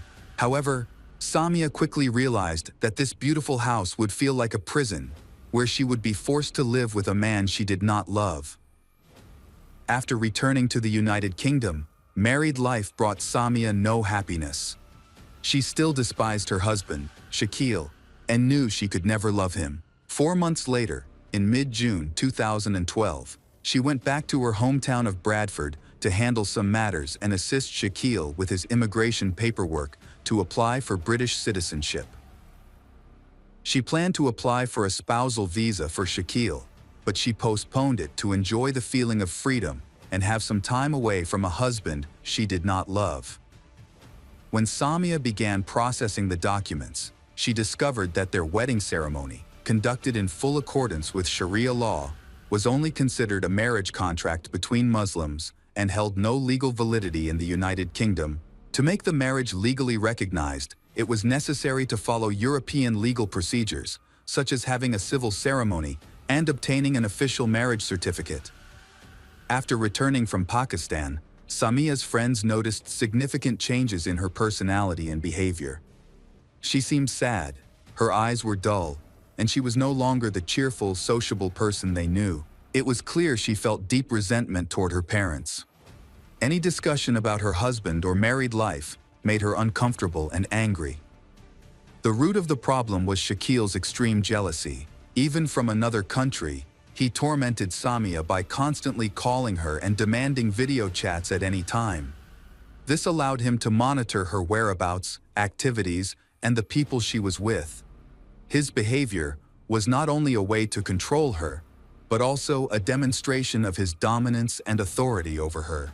In early August of that year, during a phone call with a close friend, Samia admitted that she was at her breaking point. She felt completely drained, had lost all joy and hope for happiness or a bright future, and no longer wanted to live. She expressed deep hatred for Shakil, saying she never wanted to see him again. However, she couldn't share these feelings with her family because they were busy bragging to everyone about the lavish wedding they had prepared for her.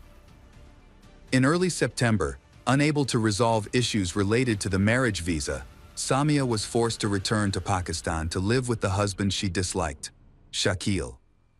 She wrote frequently to friends, describing her misery, her distaste for her marriage, and her feeling of being trapped with no way out. This lasted for a few months, but then she started complaining less, and her mood gradually changed. During her next visit to the United Kingdom, the reason for this change became clear. Samia had met a young man online named Syed Mukhtar Kazim, a British citizen of Pakistani descent like herself. Syed was born and raised in London, but had been living and working in the United Arab Emirates for several years. The two began corresponding and quickly developed feelings for each other. They secretly meet, and in October 2013, they saw each other in person for the first time. Samia immediately realized that Syed was the man she wanted to spend her life with. He was kind, caring, attentive, and treated her with love and respect. They have many interests in common, but also understand the dangers in their relationship. Despite this, they felt that life only had meaning when they were together. Samia shared her situation with her beloved Syed and expressed her willingness to end her marriage to start a new life with him. However, she could not get a divorce in a British court because under local law, she was not recognized as married. In the spring of 2014, Samia decided to confront Shakil and asked him for a divorce. He refused rudely, declaring that she would remain his until the end of her life. During another visit to the United Kingdom to see her parents, Samia secretly reached out to a local Islamic Sharia council, explaining that she had been forced into the marriage, which was grounds for annulment. She also converted from Sunni Islam to Shiite Islam, the religion Syed now practices. When the cleric from the council contacted Shakil to hear his perspective on their marriage, he once again refused to cooperate, angrily declaring that he would not consent to a divorce. Afterward, the Islamic Sharia Council of the United Kingdom annulled Samia's marriage, acknowledging that she had been forced into it due to family pressure. Her family was unaware that she had divorced Shakil and was planning to remarry, this time to the man she truly loved, Syed. In September 2014, Samia secretly married Syed. Unlike the previous marriage, this marriage was legally recognized, and they also received a marriage certificate to confirm its legality. The cleric who approved the annulment of her first marriage was also the one who presided over the nikah ceremony. Only a few close friends attended the intimate wedding. Samia and Syed was overjoyed. Samia confided in her friends that she felt like a princess in a fairy tale and could hardly believe her happiness was real. Sadly, this happy moment turned out to be the beginning of a nightmare and eventually led to exile. When her ex-husband, Shakil, demanded that she return to Pakistan, she informed him that she was no longer his wife and presented her new marriage certificate. Enraged, Shakil immediately contacted Samia's father, igniting a major family scandal. Her family tried to pressure her into returning to he, even resorting to threats, but she refused. This thing led to dire consequences. A few weeks later, while shopping with her younger sister, Samia was brutally attacked on the street. Her sister was left unharmed, but she was severely beaten with metal bars and narrowly avoided having her legs broken. Although police took her statement, but the identity of the attackers remained unknown, and the case was soon closed. At this time, Syed had to travel to Dubai for work, leaving his wife, Samia, in the United Kingdom, where she was waiting for a visa to join him. The waiting period was agonizing for her, filled with threats, conflicts with her relatives, and fears for her safety. Her parents tried to prove that her divorce from Shakil was valid, and even confronted the cleric who had officiated her marriage to Syed. Samia's mother was especially enraged, hurling insults at her daughter, accusing her of disgracing the family, and warning that she would face severe consequences. In the spring of 2015, Samia finally received her visa and was able to join Syed in Dubai. For her, it felt like an escape, as she feared her family would do everything in their power to prevent her from leaving and force her to return to Pakistan. To protect herself, she entrusted her passport to friends, who also purchased her plane ticket and accompanied her to the airport to ensure her safe departure. A new chapter of Samia's life began. The following year was the happiest of her life. She lives with Syed, the man she loves, who always cherishes and treats her with care. For the first time, she could drive a car, something her parents and former husband Shakil would never have allowed. In photos she shared on social media, she appeared radiant, confident, and more beautiful than ever. It was clear she was living the life she had always dreamed of. She hoped to become a mother soon, but unfortunately, that dream was not realized. Despite this, she and Syed remained optimistic about the future, planning their life together, unaware that her family had decided against her. Shortly after Samia left, her parents filed a missing persons report with the police, which they later attempted to reclassify as an abduction, accusing Syed of kidnapping her. Meanwhile, Shakil's family began plotting ways to force she to return. They realized that threatening her was no longer effective, but they still believed they could exploit her emotions and compassion to manipulate her. In June 2016, Samia received devastating news. Her aunt, Shakil's mother, had passed away. Heartbroken, Samia considered traveling to Pakistan for the funeral, but knew it could be dangerous. Many relatives still resent her for divorcing Shakil and remarrying Syed. Her actions were seen as treacherous and shameful. A week after the funeral, her mother called again with more distressing news. Her father's health had sharply declined. He was diabetic, and his condition had become critical. Samia feared that if he passed away, she could never forgive herself for not visiting him. Despite her own worries and Syed's dissuasion, she decides to go to Pakistan. Concerned for her safety, she promised her husband to stay in regular contact. On July 14, 2016, Samia arrived in Pakistan and stayed at a close friend's house. She left her passport and return ticket to Dubai with her friend, expressing her fear and insecurity and asking her friend to pray for her safe return to Syed. The first few days were relatively calm. She kept Syed and friend informed about her activities. She visited her aunt's grave with family and met several relatives. Her return flight to Dubai was scheduled for July 21.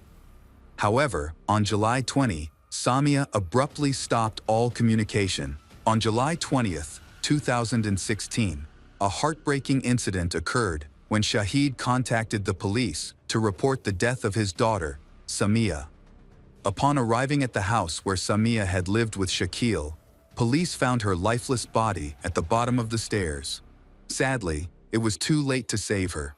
They found bruises on her body, which her parents attributed to her falling down the stairs. A small amount of pink foam was flowing from her mouth. Shahid speculated that she might have had a heart condition, causing her to fall and tumble down the stairs. Since no one was home at the time, she did not receive immediate help and passed away. When questioned about Shakil, Shahid explained that he was away on business. The police found no evidence of foul play at the scene and opted not to open a criminal investigation. An autopsy conducted the same day revealed no signs of violence, concluding that her death was due to natural causes. Samia was buried just a few hours after her death.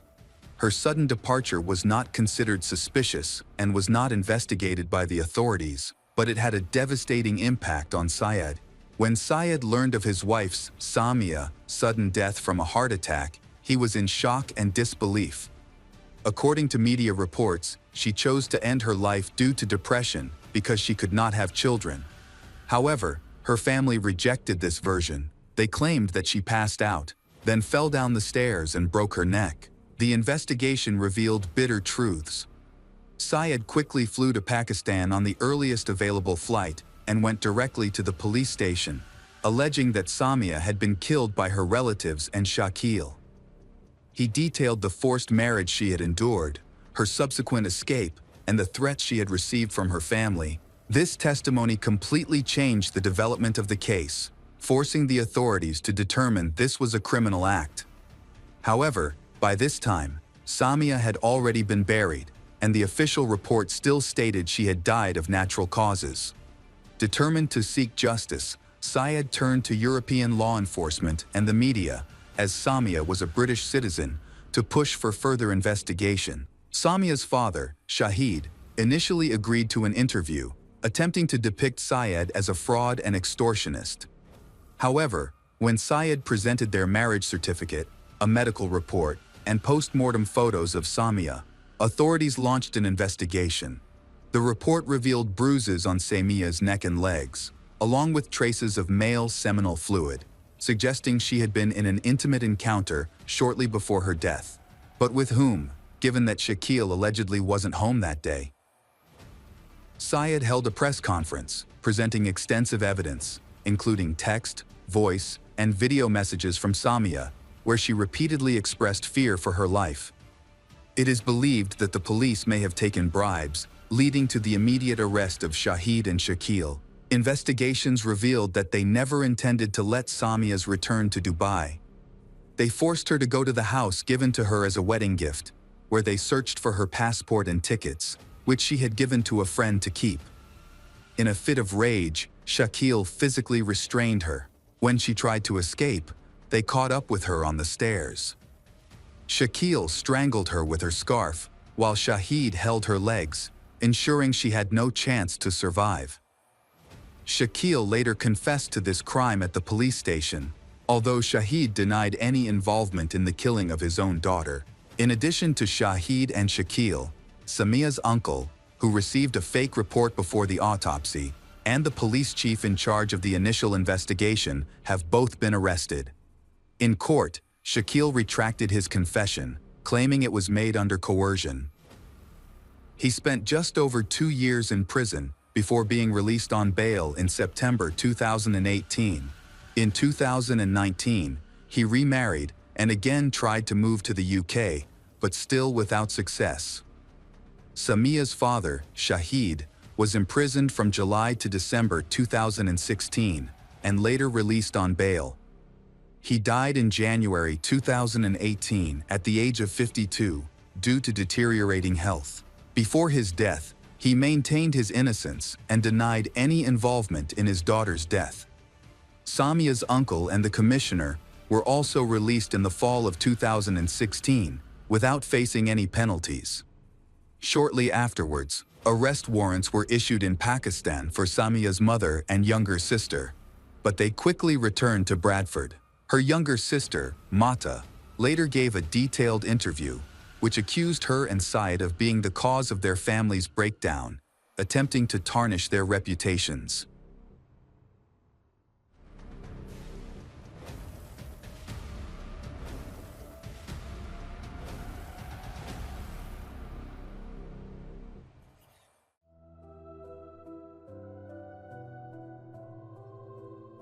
Welcome back, detectives. Let's dive into another horrible case. The case of Gladys Ricart. In 1979, in Tamboril, Dominican Republic, 20 years old, Gladys Ricart was raising her young son alone after her high school relationship failed. Her sister Norma lived in the United States, and she dreamed of joining her. Determined to make her dream come true, she worked tirelessly, saved every penny, and made many sacrifices. Eventually, her hard work paid off, and she was able to move to the US, settling with her sister's family in Manhattan, New York. However, she could not afford to bring her son Davis with her initially, so he stayed with family back in the Dominican Republic. After arriving in the US, Gladys focused on learning English and found a job.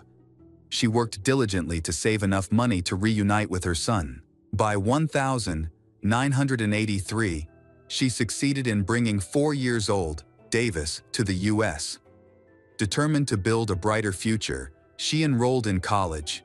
Believed that education is the key to opening up better opportunities for yourself. She graduated with a degree in economics and used her knowledge to pursue a career in accounting. Due to her hard work, she quickly became a top expert and one of the most important employees of the company. Gladys started from the very bottom and worked her way up to become the chief accountant at a large travel agency in the heart of Manhattan. Over time, she improved her English, pursued an education, built a successful career, and saved enough money to buy an apartment. In many ways, she had achieved the American dream. The only thing missing was a family and true love. Despite this, she was cautious when it came to relationships. While it seemed that she prioritized her career over marriage, this was deep down. She longed to meet her soulmate. By 1992, after living in the United States for 10 years, Gladys had a daily routine. She took the subway to work in the morning and returned in the evening to her sister's house. One day on the subway, she met Agustin Garcia. He is a well-known leader in Dominica and also a successful professional. At 40, he has built a successful career after immigrating from the Dominican Republic to the United States as a child. Like Gladys, he had risen from poverty to success. By the time they met, he owned several small businesses and lived in a large house with his 2 children from a previous marriage. Agustin was highly respected within the Dominican community and was known as a dependable and helpful individual. Having experienced the hardships of migration and immigration himself, he is passionate about helping anyone who wishes to pursue this challenging path. He eventually became the director of the Dominican Chamber of Commerce in New York, along with several other organizations connected to his homeland. Beyond his roles in these organizations, he was deeply involved in social initiatives. Through his efforts, several kindergartens and schools were established, establishing him as a respected and influential person in the community. Agustin seems to be the ideal mate for Gladys, a determined and compassionate young woman. What she found most appealing about him was his kind and gentle nature. He was polite, sociable, and carried himself like a true gentleman, which immediately caught her attention. Their meeting was purely coincidental, as Agustin rarely used the subway. However, on this particular day, his car broke down and he ended up taking the train. He was instantly captivated by Gladys's beauty and decided to strike up a conversation. They spent the rest of the ride talking, exchanged phone numbers, and quickly arranged to meet again. From that moment, their romance began. Agustin frequently took Gladys to restaurants, treated her to exquisite meals, and showered her with expensive gifts. When her family learned about her new boyfriend, Agustin, they were happy for her. He seemed like an ideal partner and a good father to her son. After some time together, Agustin invited Gladys to move in with him, and she eagerly accepted this long-awaited proposal. According to what she shared with her family and friends, her greatest dream at the time was for Agustin to propose marriage so they could build a family together. She envisioned raising 3 children with him, and even hoped to have more children of their own. At that point, she was not yet 33 years old. Once Gladys moved in with Agustin, things quickly began to deteriorate. Her son, Davis, had great difficulty getting along with Agustin's children. The boy tried his best, especially because of the sincere advice of his mother, who always wanted him to learn how to build good relationships with people. However, Agustin's children treated Davis with arrogance, and the situation never improved. The situation is getting more complicated.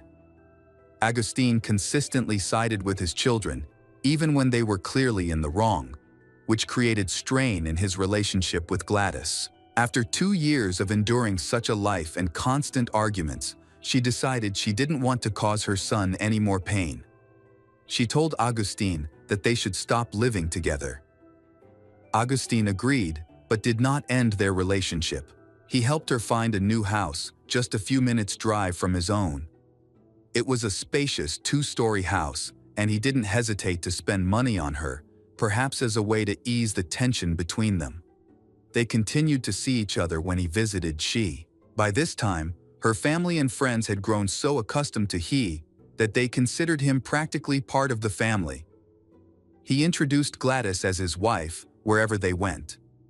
Although they were not legally married, but Gladys kept trying to convince Agustin to have a wedding. However, he firmly refused because of the negative experience in his previous marriage. He insisted he didn't want to marry or have children again. According to Gladys's relatives, over time, this situation took a toll on her. The happiness in her relationship gradually fades, and Agustin's unpleasant personality becomes more and more apparent.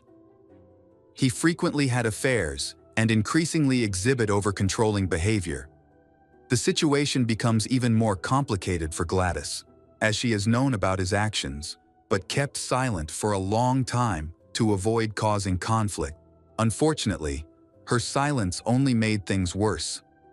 During one argument, he chased she and attacked her. She managed to hide and lock herself in a room, but from that moment, she realized it was time to end the relationship. However, she remained fearful of his manipulation for a while. Gladys wanted a solid reason to break up, one that would leave Agustin with no way to argue. The simplest way was to catch him in one of his affairs. By the fall of 1998, The situation became more tense when she went to Agustine's office and caught him with another woman. This gave her the perfect opportunity to end things. She immediately told him that things were over between them, left his house, and informed all his acquaintances that he was no longer a part of her life. Even though they had broken up, Agustine was not ready to accept such changes. He considered Gladys as his property after 7 years together. Following their argument, he repeatedly called her, left gifts on her doorstep, including bouquets of flowers and even a Bible. Gladys thinks these gestures are just meant to make her come back, but her family believed they held deeper symbolic meaning. Regardless, she was determined not to rekindle their relationship under any circumstances.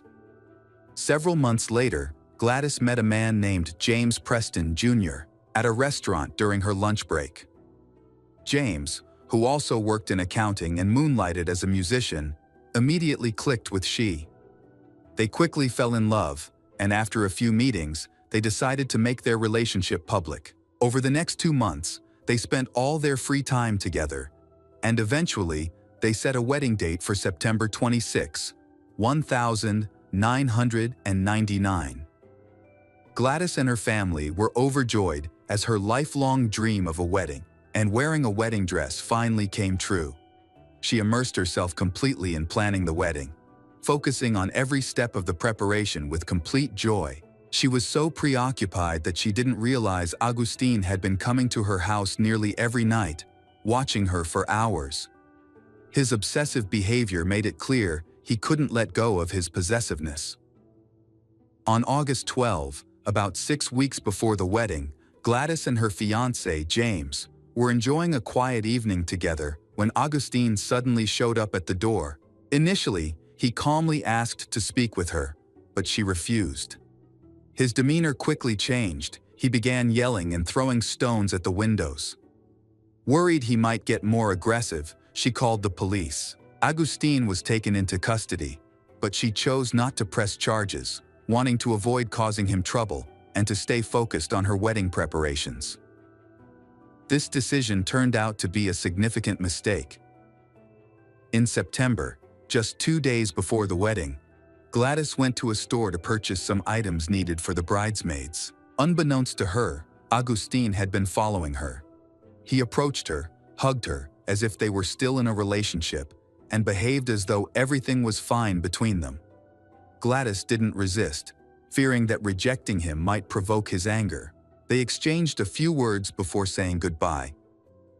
That evening, she confided in James and family, sharing her discomfort and concerns about Agustine's intrusive behavior.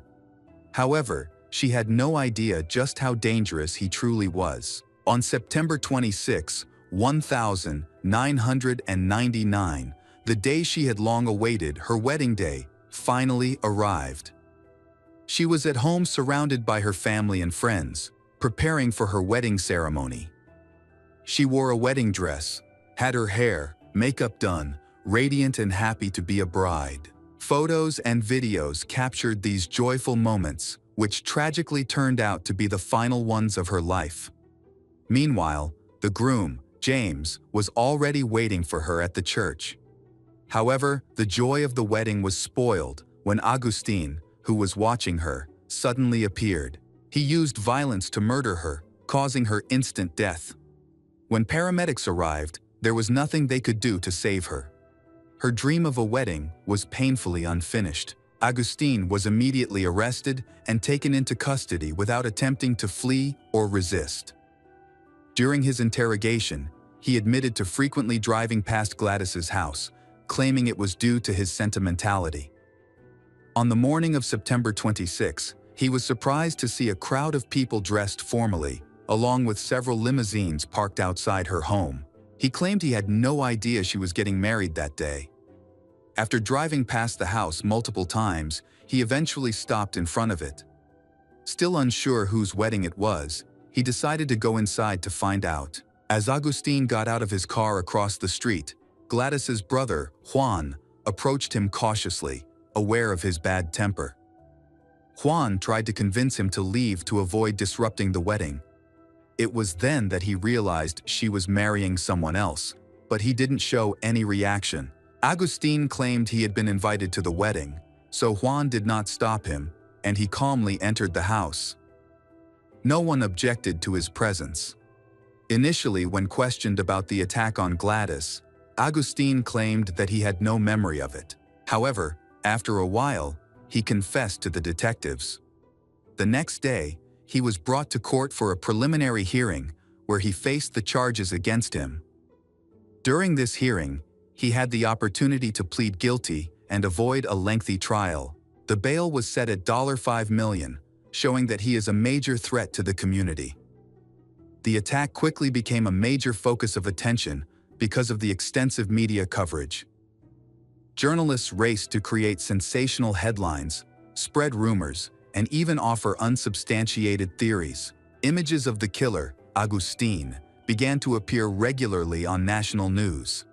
The case's prominence attracted numerous lawyers, especially top lawyers, who want to use the trial to enhance their reputation and advance their careers.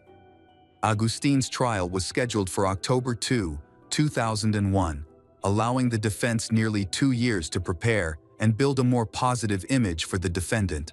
The hired lawyers quickly engaged with the media, organizing press conferences and making public statements. Their objective was to influence public opinion about the crime by portraying Agustin as a victim. Their first move was to accuse Gladys's brother, Juan, and her son Davis of assaulting Agustin. They argued that there was no intention to kill Gladys, and her death happened accidentally when he defended himself from an attack by Juan and Davis. At the same time, the defense sought to discredit Gladys by accusing her of multiple betrayals. They claimed she had been planning to reconcile with Agustin, but was secretly preparing to marry James. According to the defense, this betrayal pushed Agustin into a mental breakdown, leading him to attack her. They stated that he had been devastated to discover that Gladys, who had been holding hands with him at the supermarket just the day before, was preparing to marry James.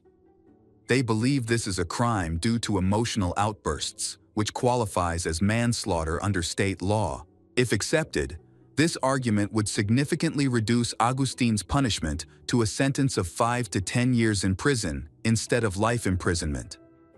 The defense emphasized that Agustin was a compassionate person who cared about the Latino community in New York. This has had a strong impact on public opinion. When false rumors began circulating that Gladys had been unfaithful to Agustin, her image in the public eye became negative. Some even believed that she deserved her fate. This was a devastating blow to her family. Realizing the immense damage caused by Agustin's legal team, her relatives started attending every press conference to protect her reputation. Gladys's family, siblings, and extended relatives denied the infidelity rumors, calling them malicious lies. They emphasized that the relationship between she and Agustin had ended long ago and could not be rekindled. It was Agustin who was always following her and acted inappropriately. They emphasized that out of compassion, Gladys did not file a lawsuit against him before the murder. The judge was informed about the murder. Press conferences and interviews with journalists were officially prohibited, but they had already caused harm to Gladys's reputation, create difficulties for the prosecution. During the trial, the defense team continued to depict Agustin as a victim, while tarnishing Gladys's image. However, the prosecution has one big advantage. The attack and Gladys's death had been caught on camera. The opening part of the wedding ceremony and preparations were recorded, but Agustin hadn't noticed it. Before the trial began, only the judge was allowed to view the footage. The defense argued that showing the video to the jury was unfair and worked hard to block its usage as evidence. After lengthy deliberations, the court ruled that the video could be used, but only the part where Gladys was attacked. This was a 15-second clip, and the prosecution worried it wouldn't be enough to persuade the jury, particularly since the defense could argue the clip was taken out of context. This limitation gave the defense some opportunity to build their case. The defense argued that Agustin was forced to take up arms after being attacked by Gladys' brother and son, and claimed that Augustine's attack on Gladys was unintentional. Despite the objections of Gladys's family, the defense insisted that everything stemmed from her dissolute behavior. They presented several witnesses, including a neighboring family. The father and daughter testified that they had recently seen Gladys at Augustine's house and believed the two were still living together as a couple. In reality, Gladys had visited only to collect her remaining belongings. Through such testimony, the defense succeeded in making the jury sympathize with Augustine. However, the prosecution was prepared to counter these claims. The prosecution relied heavily on video evidence showing the crime. The video captured Augustine murdering Gladys in front of her family, including her son, shows that he did not act in self-defense. The footage shows that after he entered her home, no one attacked or threatened him, contrary to his testimony. However, he still attacked Gladys as soon as he entered. The prosecution argued this was a premeditated act born out of jealousy. The prosecutor's office attempted to counter misleading statements from defense attorneys who sought to portray Gladys as an immoral person. There was evidence proving that after the breakup, Augustine had stalked she for an extended period. All of her relatives confirmed this. Even her son was afraid of he, knowing how cruel he truly was. Augustine's kindness and selflessness were merely a facade, hiding his true sinister nature. For at least several months, he had been surveilling her and making unannounced visits. In his car, authorities discovered a list of license plate numbers belonging to cars parked near her house. He wasn't just spying on her. He was meticulously tracking everyone in her vicinity, likely to distinguish the neighbors' vehicles from the car of her future husband, James. During the trial, Augustine made an unexpected and controversial decision. He chose to testify on his own behalf before the jury. This decision significantly influenced the outcome of the case. In legal practice, such a move can either be a strategic advantage or a disastrous mistake for the accused. The prosecution asked him to recount the incident that took place in the house. One would think he would tailor his testimony to fit the defense's arguments, that he acted in a state of temporary insanity and was not in control of himself. He alleged that Juan and Davis attacked him, but this claim had already been disproven by video evidence. He also said that at that time, he lost of awareness and could not remember how he attacked her. However, he did not provide any evidence to support his claim of temporary amnesia. Although Augustine tried to show remorse and even shed tears, his actions were not convincing enough. For the prosecution, his testimony only strengthened their case, as it contradicted the defense's argument and offered no plausible reason for his actions. On February 1, 2002, Gladys's family awaited the final verdict. After a lengthy hearing, the jury deliberated and found Augustine guilty of premeditated murder.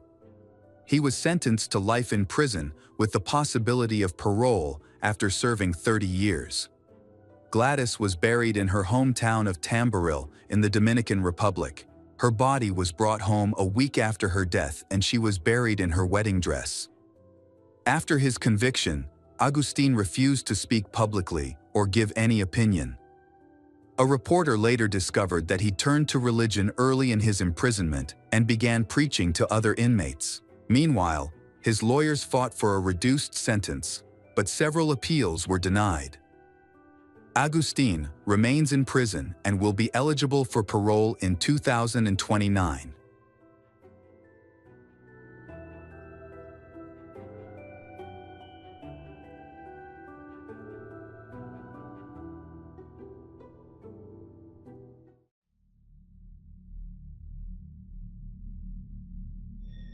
Hey detectives, welcome back. We've got another mysterious case to explore, the case of Kara Nichols. Kara Nichols, born on May 20, 1993, was the middle child in her family. She grew up with her brother Terrence and younger sister, living in a very united and loving family. Sociable and friendly, Kara thrived in school and had a strong passion for art, particularly painting. Her talent has won her many awards in art competitions At the same time, she is also considered to have a promising future. She is also very empathetic, often understanding and feeling other people's pain as her own. During her teenage years, Kara's behavior changed a lot. She became introverted, and her academic performance dropped. At the age of 13, she was arrested for shoplifting and sentenced to community service. Her parents, Julia and Paul, were confused by this sudden change in their daughter. She never lacked for anything, so her stealing may have been her way of rebelling against established norms. At 16, Kara's mental health deteriorated after the death of her beloved dog, plunging her into a deep depression. Her parents arranged for her to see a psychologist, but the sessions were ineffective, and her condition worsened. Eventually, she was admitted to a psychiatric hospital, where she was diagnosed with a personality disorder. After a short period of treatment, her condition improved with prescribed medication. However, due to the many side effects of the medication, she decided to stop taking it and turned to illegal substances, believing they would be a better alternative to antipsychotics. Before graduating, she had to transfer schools several times because of behavioral problems. After graduating from high school, Kara worked as a waitress, while also pursuing her childhood dream of becoming a model. With her attractive appearance, she believes that she will succeed in this field. She has been working hard to find modeling agencies and increase her body of work. During this time, her health improved greatly, and she was no longer addicted. However, over time, she came to understand that success in modeling required more than just beauty. It also depended on luck and connections. In the summer of 2012, Kara's family relocated to Chicago, Illinois. Unfortunately, the move was difficult for she, and her depression returned. Stress caused her to turn to drugs again, despite her parents' best efforts to support her and take her to a rehab facility. In the end, she was kicked out of there for not following the rules. Her parents were worried, not only because of her behavior, but also because of how she was funding her addiction. Her salary as a waitress was not enough to cover these expenses. Kara's parents felt disheartened. Her mental state changed from day to day. After some brief conversations, she decided to move back to her hometown, believing that being in familiar surroundings and reconnecting with old friends would help her recover. Although her family disliked the idea, they couldn't persuade her to stay. Eventually, she returned to Colorado Springs, and her brother Terrence promised to help her. The care and affection the two siblings showed each other comforted their parents. However, Kara valued her liberty and chose not to live with Terrence, visiting him only occasionally. Instead, she decided to rent an apartment with 3 male friends, which shocked her parents when they found out. They insisted she move out, but she refused, explaining that she had no better options and felt the men were no danger. Gradually, life returned to normal for Kara. She resumed her previous job and continued her modeling career by creating a profile on Model Mayhem. Over time, she received more modeling offers, but they didn't produce the results she had hoped for. Standing out among thousands of profiles proved is big challenge. Eventually, Kara encountered financial difficulties. She fell behind on her rent and had to eat food from his roommate. She confided in her brother, Terrence, who provided her with financial support. She was determined to seize the opportunity she received on October 9. However, no one expected that night to be her last. At the time of her disappearance, Kara was 19 years old. She was last seen wearing a hooded sweatshirt, dark jeans, white DC sneakers, and pink headphones. Kara is a girl with outstanding height, with green eyes, and has 2 tattoos, a marijuana leaf on her right ankle and an astronaut on her left wrist. She also had multiple piercings on her ears and above her lip. Flyers distributed in the area described these features, along with other details about her appearance. It was also noted that she struggled with bipolar disorder or borderline personality disorder. Her older brother, Terrence, was the first to suspect that something was wrong. Soon after, her parents, Julia and Paul Nichols, joined the search for their daughter. although Kara used banned substances, but her family knew she always stayed in touch and kept them updated about her whereabouts. When she failed to call back on October 10 and 11, her family became increasingly concerned. They always cared for her, but she wanted to live freely and did not want to follow any constraints. Lately, she has become more withdrawn and only talks to her brother Terrence. Kara's modeling job did not bring in the expected income, so when she was offered a well-paying lingerie photo shoot, she eagerly accepted. She told her roommates about her plans and left late at night. The shoot was scheduled for early morning in Denver, so it was more convenient to leave the night before. She wasn't traveling alone, she was accompanied by colleagues from the industry.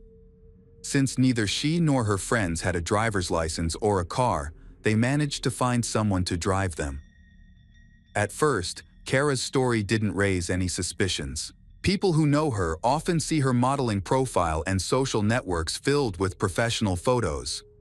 Everything seemed normal until she failed to return the next day or the day after. The last time her brother Terrence spoke to her was at 11:45 p.m. on October 9. Their conversation was suddenly interrupted, and she did not call back. Terrence thought the phone was disconnected and went to sleep, not knowing that he would never hear his sister's voice again. As of October 10, Kara did not respond to any calls or messages.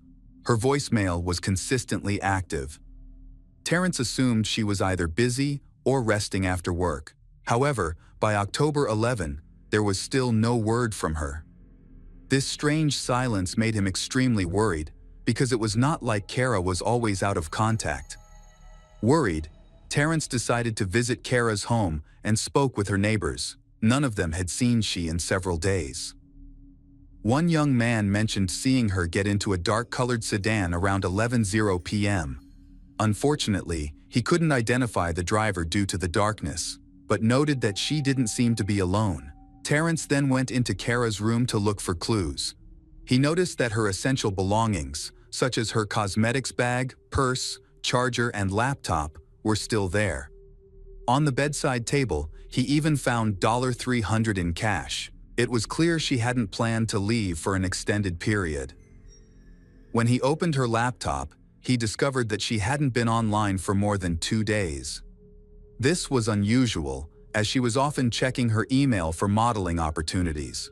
Convinced that something was wrong, he reported her disappearance to the police. At the police station, Terrence explained everything in detail, but the police were in no hurry to begin the search.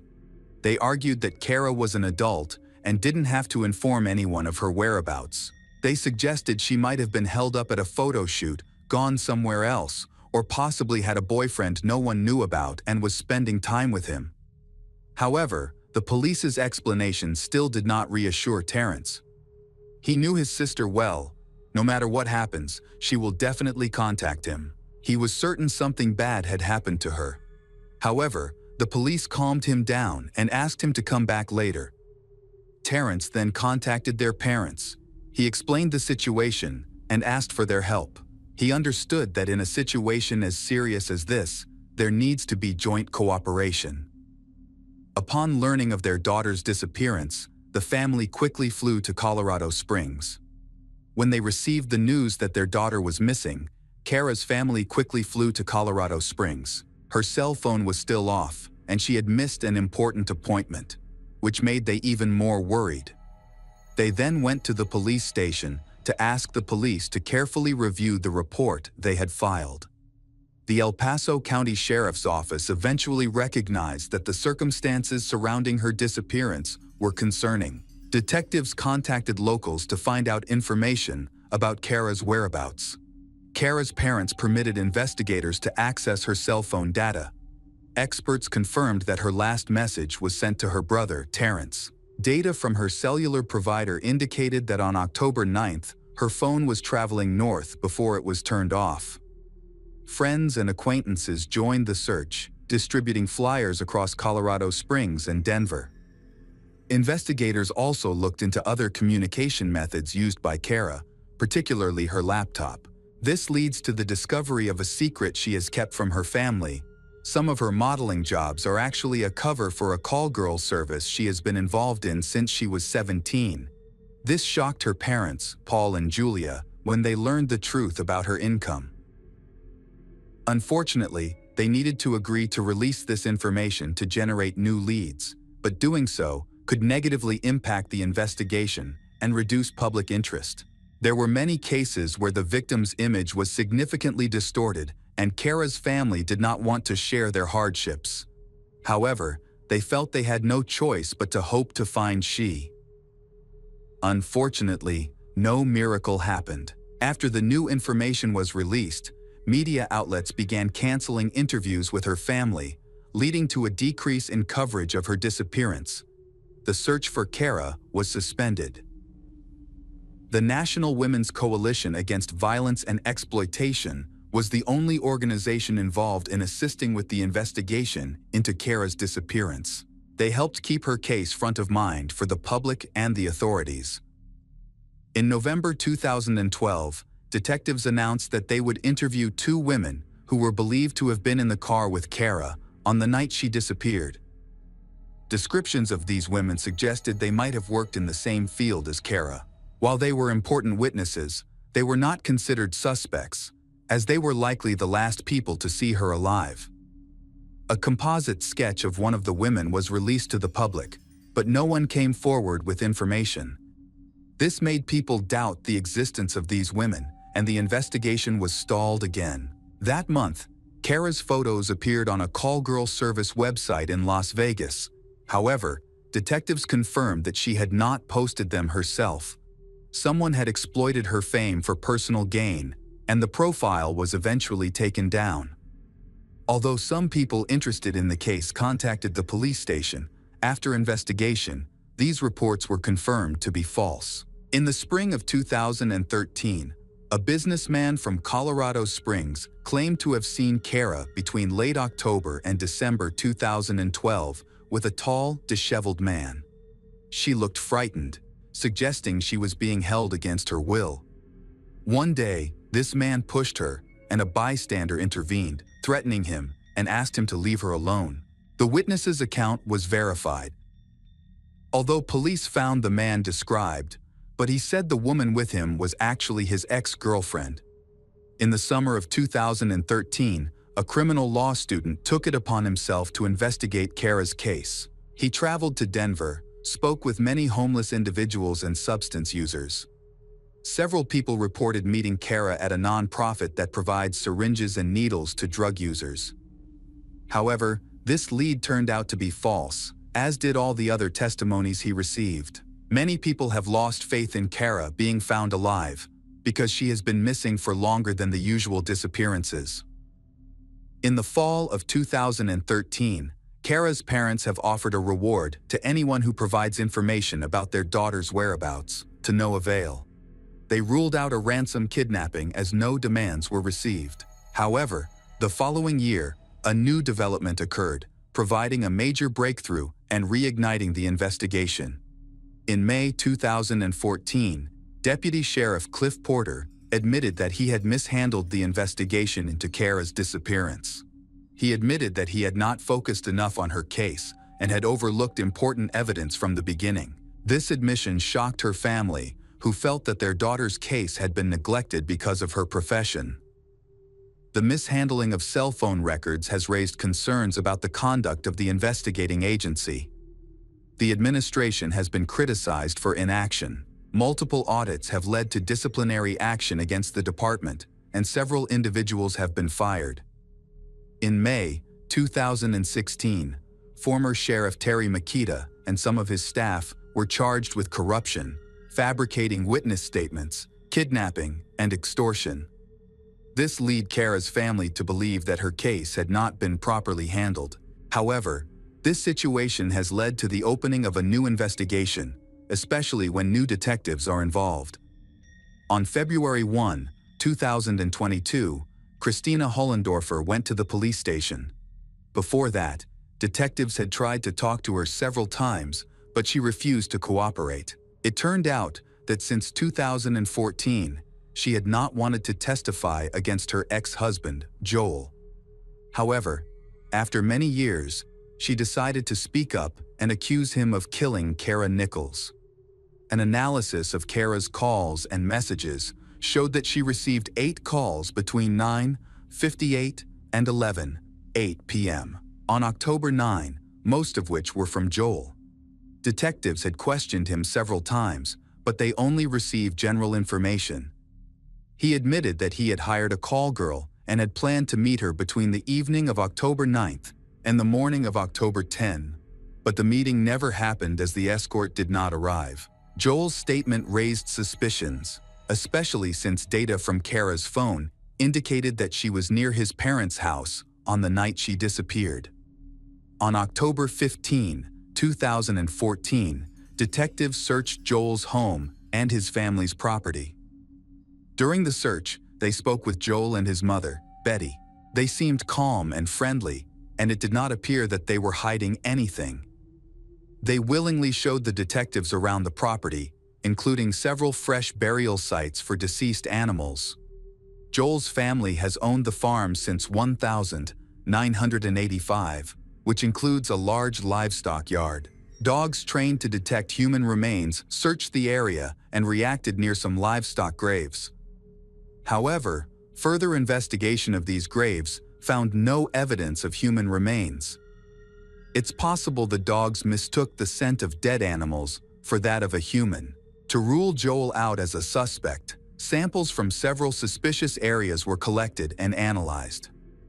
Unfortunately, the results indicated that the samples were not connected to the case. Despite this, suspicions about Joel remained. As it turns out, Joel has a history of serious harassment and has violated his probation multiple times. He was a hardened criminal who consistently broke the terms of his parole and used banned substances. This led to the breakup of his family. Investigators approached his ex-wife, Christina, multiple times. During these discussions, they revealed that she and he were raising 2 children together. Initially, she was hesitant to share details about their life and eventually stopped communicating altogether. As a result, Joel remained the sole suspect in Kara's disappearance, along with other theories. After 8 years, new information about Joel has come to light. Christina claimed that in November 2014, he had confessed to her that he had accidentally killed a call girl and buried her body in an old horse grave. She learned of this confession after his father's death. Following the funeral, he revealed that he felt guilty about his father's passing. According to Christina, he confessed to his parents what he had done. After hearing this, his father, who was old, fell into a severe depression. This condition severely weakened his father's health and eventually led to his death. During that time, his family covered for him. This behavior explained the hospitality and cooperation shown by Betty and Joel during the search of the farm, as they sought to avoid raising further suspicion. On February 3, 2022, authorities conducted another search at Joel's home.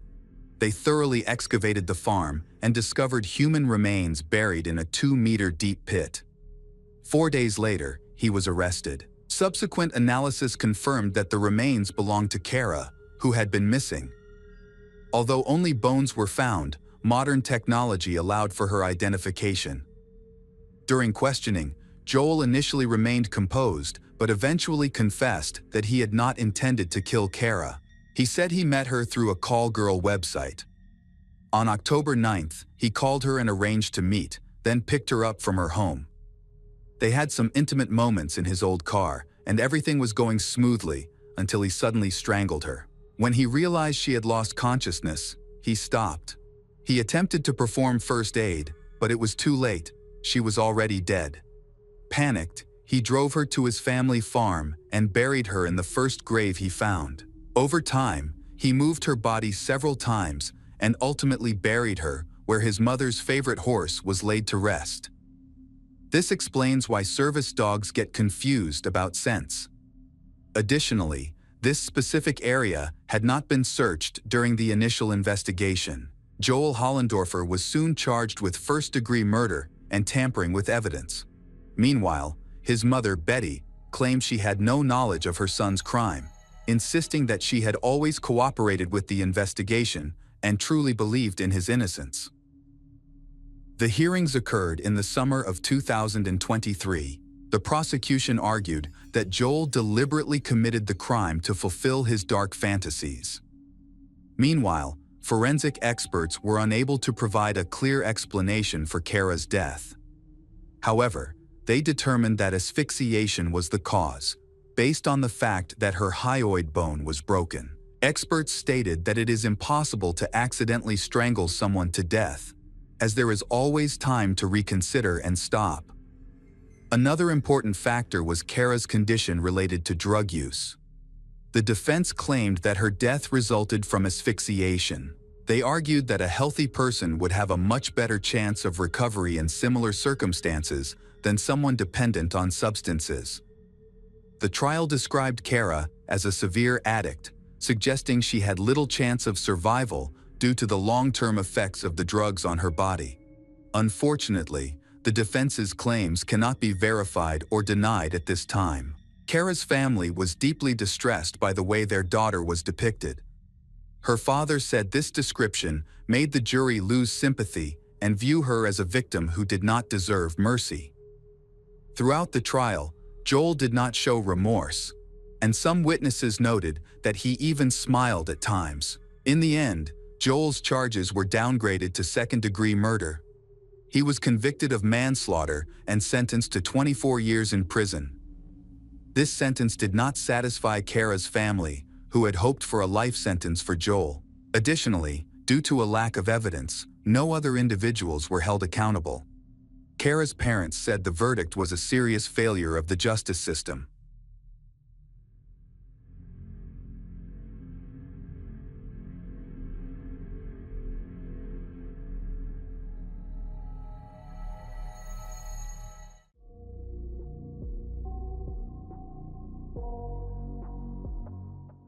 Hello again, true crime fans. We've got another mysterious case to explore.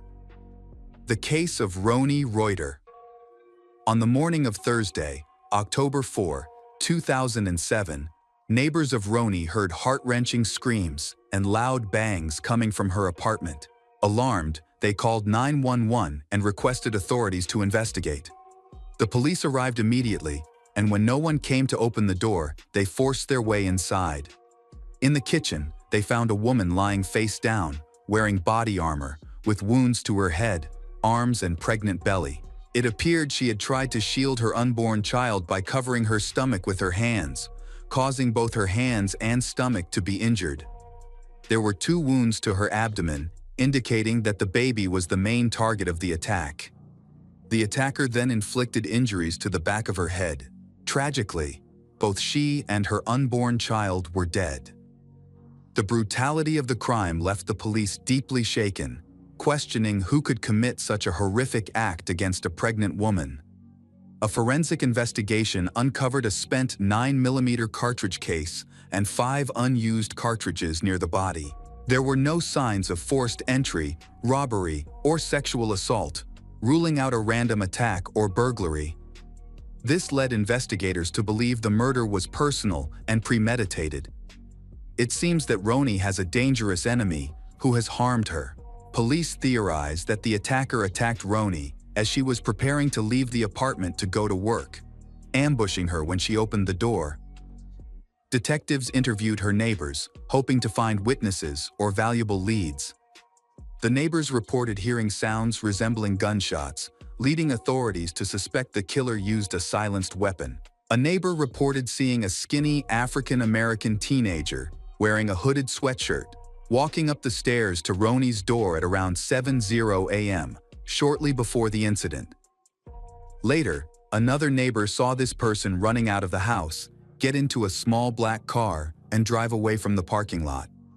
Police reviewed surveillance footage from cameras near the house. The footage captured a black car, likely a Volkswagen, arriving at 7:04 a.m. and leaving at 7:55 a.m., aligning with the time frame of the murder. However, the driver of the car has not yet been identified. Inside Roni's purse, investigators discovered a mysterious letter.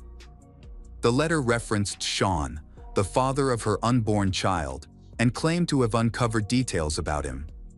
It alleged that Sean had romantic relationships with women from various countries, listing the names and phone numbers of 16 women he had affairs with.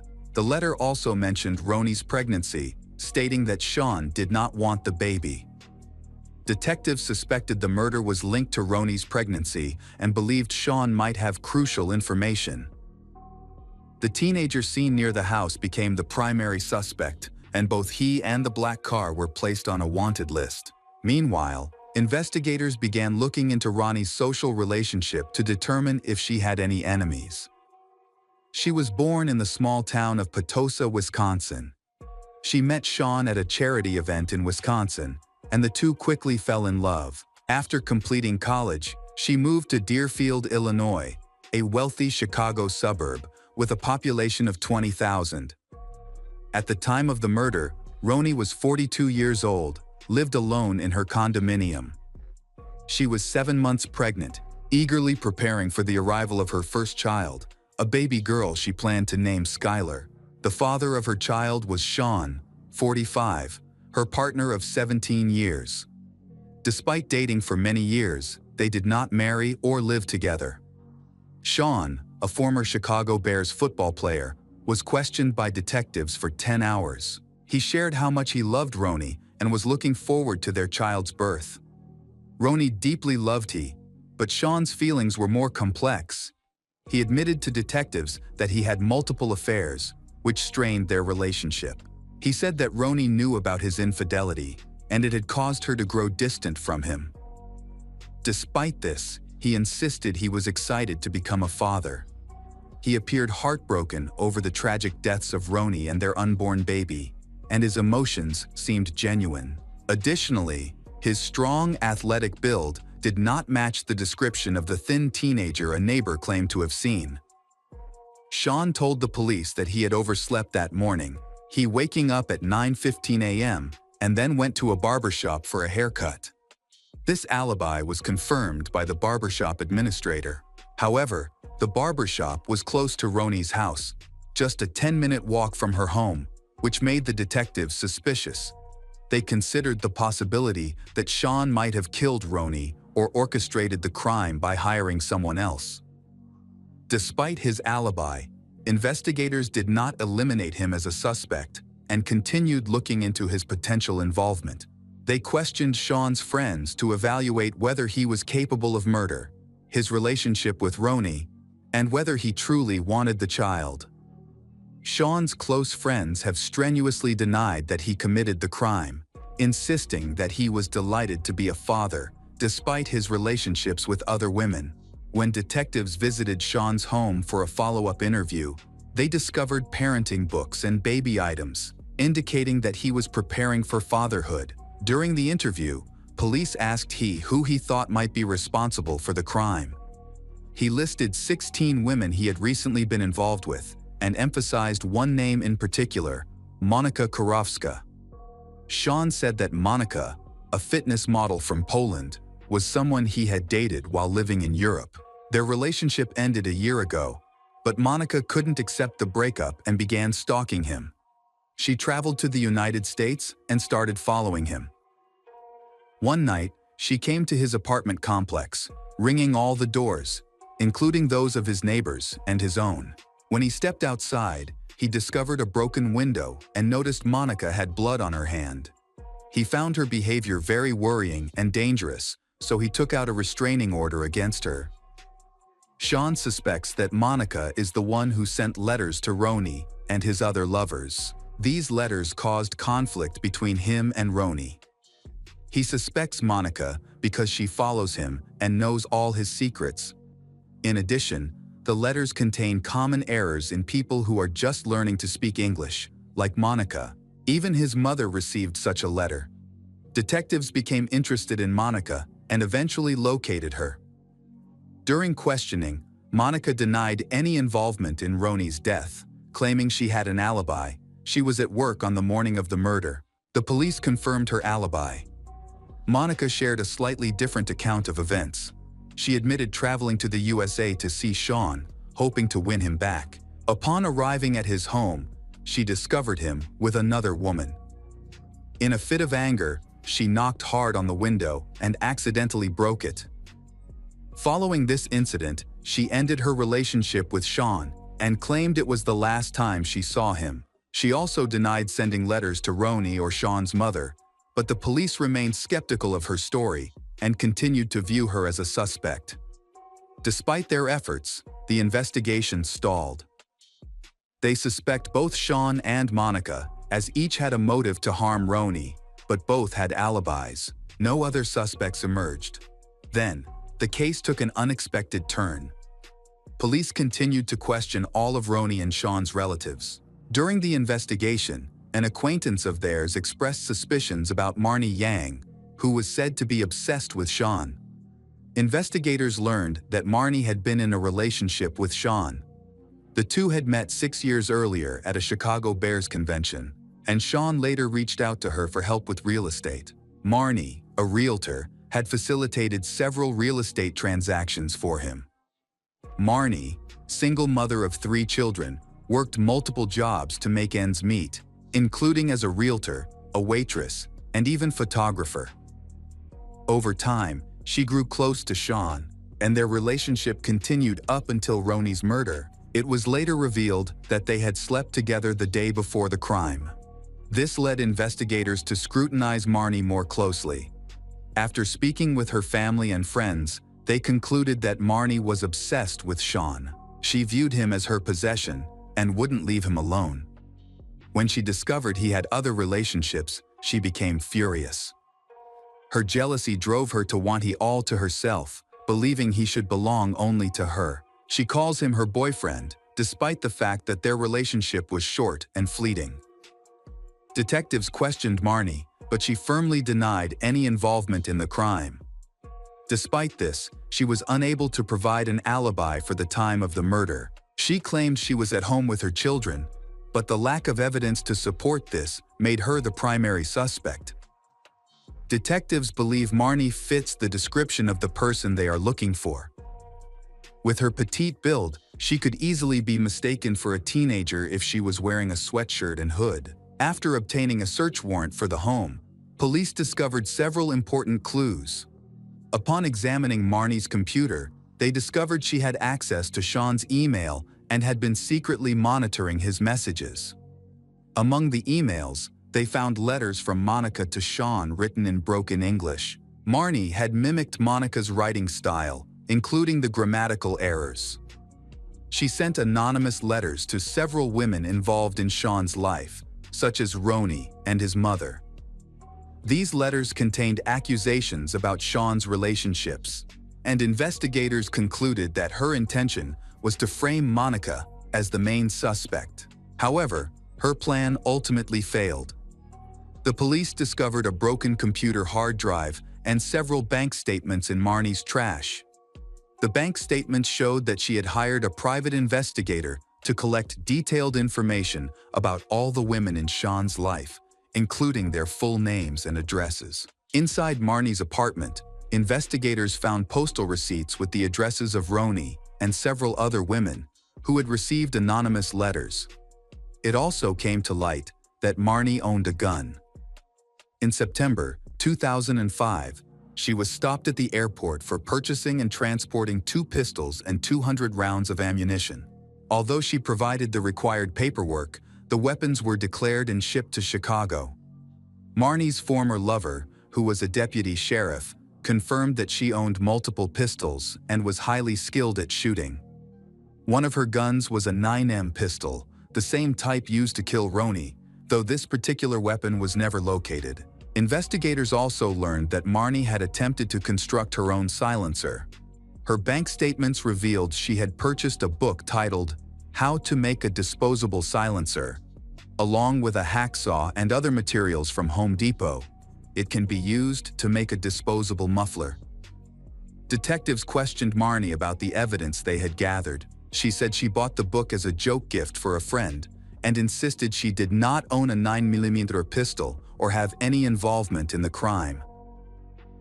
Despite her denials, 40-year-old Marnie was arrested and charged with the first-degree murder of Ronnie and her unborn child based on the circumstantial evidence. The prosecution argued that Marnie's actions were driven by jealousy. She was infatuated with Sean and obsessed with keeping him to herself. To eliminate her rival, she sent anonymous letters to other women in Sean's life, causing many of them to leave him. However, Roni stayed. Although upset with Sean, Roni maintained their relationship, especially since she was carrying his child, a child he deeply wanted. Marnie doesn't want this child to be born because she knows that it might cause Sean and Roni to become more attached. Marnie's primary objective was to kill both the child and Roni. During the trial, witnesses familiar with Marnie testified about her extreme obsession with Sean and the drastic actions she took for his attention. They revealed that she had hacked into Sean's email account, read his correspondence with other women, and angrily deleted messages before he could see them. When she discovered emails from a woman named Monica, she devised a plan. Marnie, in Monica's writing style, sent an article exposing Sean from an anonymous email account with many errors. She spent the entire day talking about Sean, causing her colleagues to become concerned about her behavior. At the trial, even Marnie's daughter, Emilian, testified against her mother. Emilian, 20, expressed concern about Marnie's erratic behavior and obsession with Sean, which seemed to have driven her out of control. Sean also took the stand, detailing his tumultuous relationship with Marnie.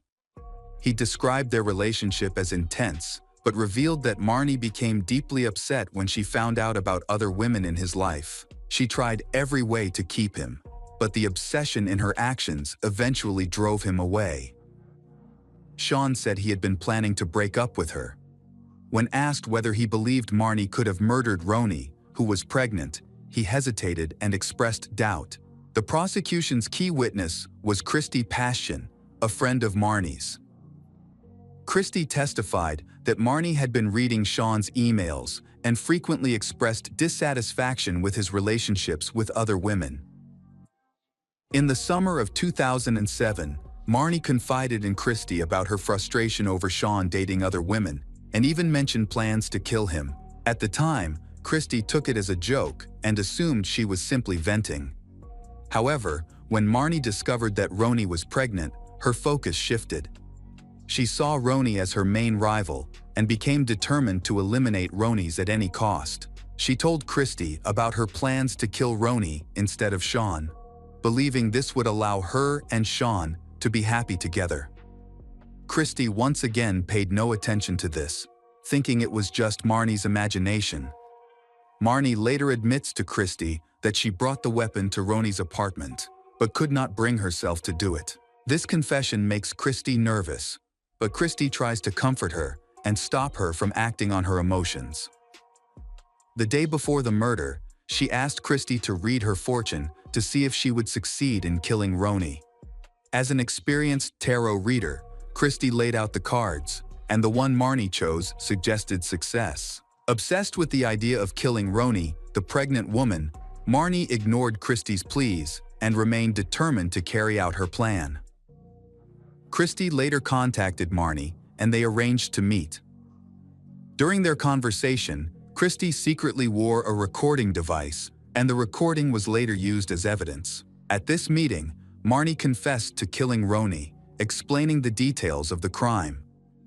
She revealed that she had disguised herself by wearing a wig, dark makeup, and gloves to avoid leaving any evidence. Marnie said she knocked on Roni's apartment door, and when Roni opened it, she drew her weapon and entered the house. She acted quickly, attacked Roni before Roni could scream. She admitted to being cautious, ensuring she didn't touch anything in the apartment and keeping her gloves on to avoid leaving traces. Marnie also described renting a black car, using a disposable phone, and then throw away the murder weapon, wig, gloves, and clothing in separate trash bins. She planned the murder meticulously so that it could not be detected, but Christy would testify against her. The recorded conversation became the prosecution's most compelling piece of evidence during the trial. The police investigation showed that Marnie's work computer had directions to Roni's house saved. They also confirmed that she rented a black Volkswagen on October 3. The vehicle's route was tracked from the rental location to Roney's apartment and back. However, the defense argued that there was no physical evidence that Marnie was at the scene, including DNA, fingerprints, or phone records. The case was based largely on circumstantial evidence in Christie's testimony. The defense wanted to discredit Christie by emphasizing her dubious background. They revealed that she had once claimed to be a psychic in the U.S. Army and said she was the sole survivor of a mission in the Middle East. However, it was later proven that she had fabricated her military service and had never even been in the Middle East. She had lied to enhance her qualifications for the role. The defense argued that Christie's testimony was unreliable and accused the police of falsely assigning blame to Marnie for the murder. The defense argued that there was no concrete evidence against Marnie, other than circumstantial evidence and recordings made under duress. The lawyer argued that Marnie confessed out of fear and in an attempt to protect her children, as her eldest son was under suspicion. Furthermore, an unidentified fingerprint was discovered on the door handle of Roney's apartment. The lawyer emphasized that the fingerprint did not belong to Marnie and that the police had failed to determine who it belonged to. The prosecutor acknowledged the existence of the fingerprint, confirming it was not in any database. However, they contended that the print could have been left by anyone passing by and was not necessarily linked to the crime. Marnie was convicted of 2 counts of first-degree murder for killing Roney Reuter and Roney's unborn child. She received 2 life sentences without parole. She and her lawyers opposed the sentence and filed an appeal, but it was denied. Marnie later claimed that she deliberately confessed to the murder to Christie to protect her son and stop people from bothering her. However, no one believed her explanation. Why would she include so many specific details about the murder if they weren't true? This makes no sense. The defense team argued that the black car seen on surveillance footage was not the Volkswagen that Marnie had rented. They also stated that a man had informed the police he had stolen Marnie's gun months before the murder, meaning she did not possess a gun at the time. Additionally, the murder weapon was never recovered at the crime scene. Fingerprints belonging to someone else were found, and they did not match Marnie's or any family member's fingerprints. The lawyer pointed out that male DNA was discovered on the cartridges at the crime scene, but it did not match Marnie's DNA and instead belonged to an unidentified man. The defense stressed that forensic analysis of the shooting angle indicated the attacker was taller than Marnie. Crucially, new CCTV footage from a hair salon showed Sean arriving for a haircut much later than he had claimed during police questioning. The footage revealed that he arrived at 10 a.m. on the day of Roney's murder, and she was killed before 8 a.m.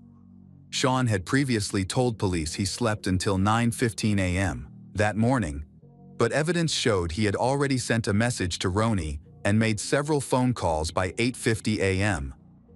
This video exposed inconsistencies in Sean's timeline, suggesting he could have had enough time to commit the murder. While the defense suspects Sean of being the perpetrator, they have not yet succeeded in having the case reopened. Marnie is still in prison and maintains her innocence. Sean, a former Chicago Bears player, played for the team for 11 seasons from 1984 to 1994, including their Super Bowl win in 1985. Having overcome his struggles in the United States, he now lives in London, United Kingdom, where he works as an NFL analyst for Sky Sports, a British sports channel, and regularly shares his expert analysis on weekly broadcasts.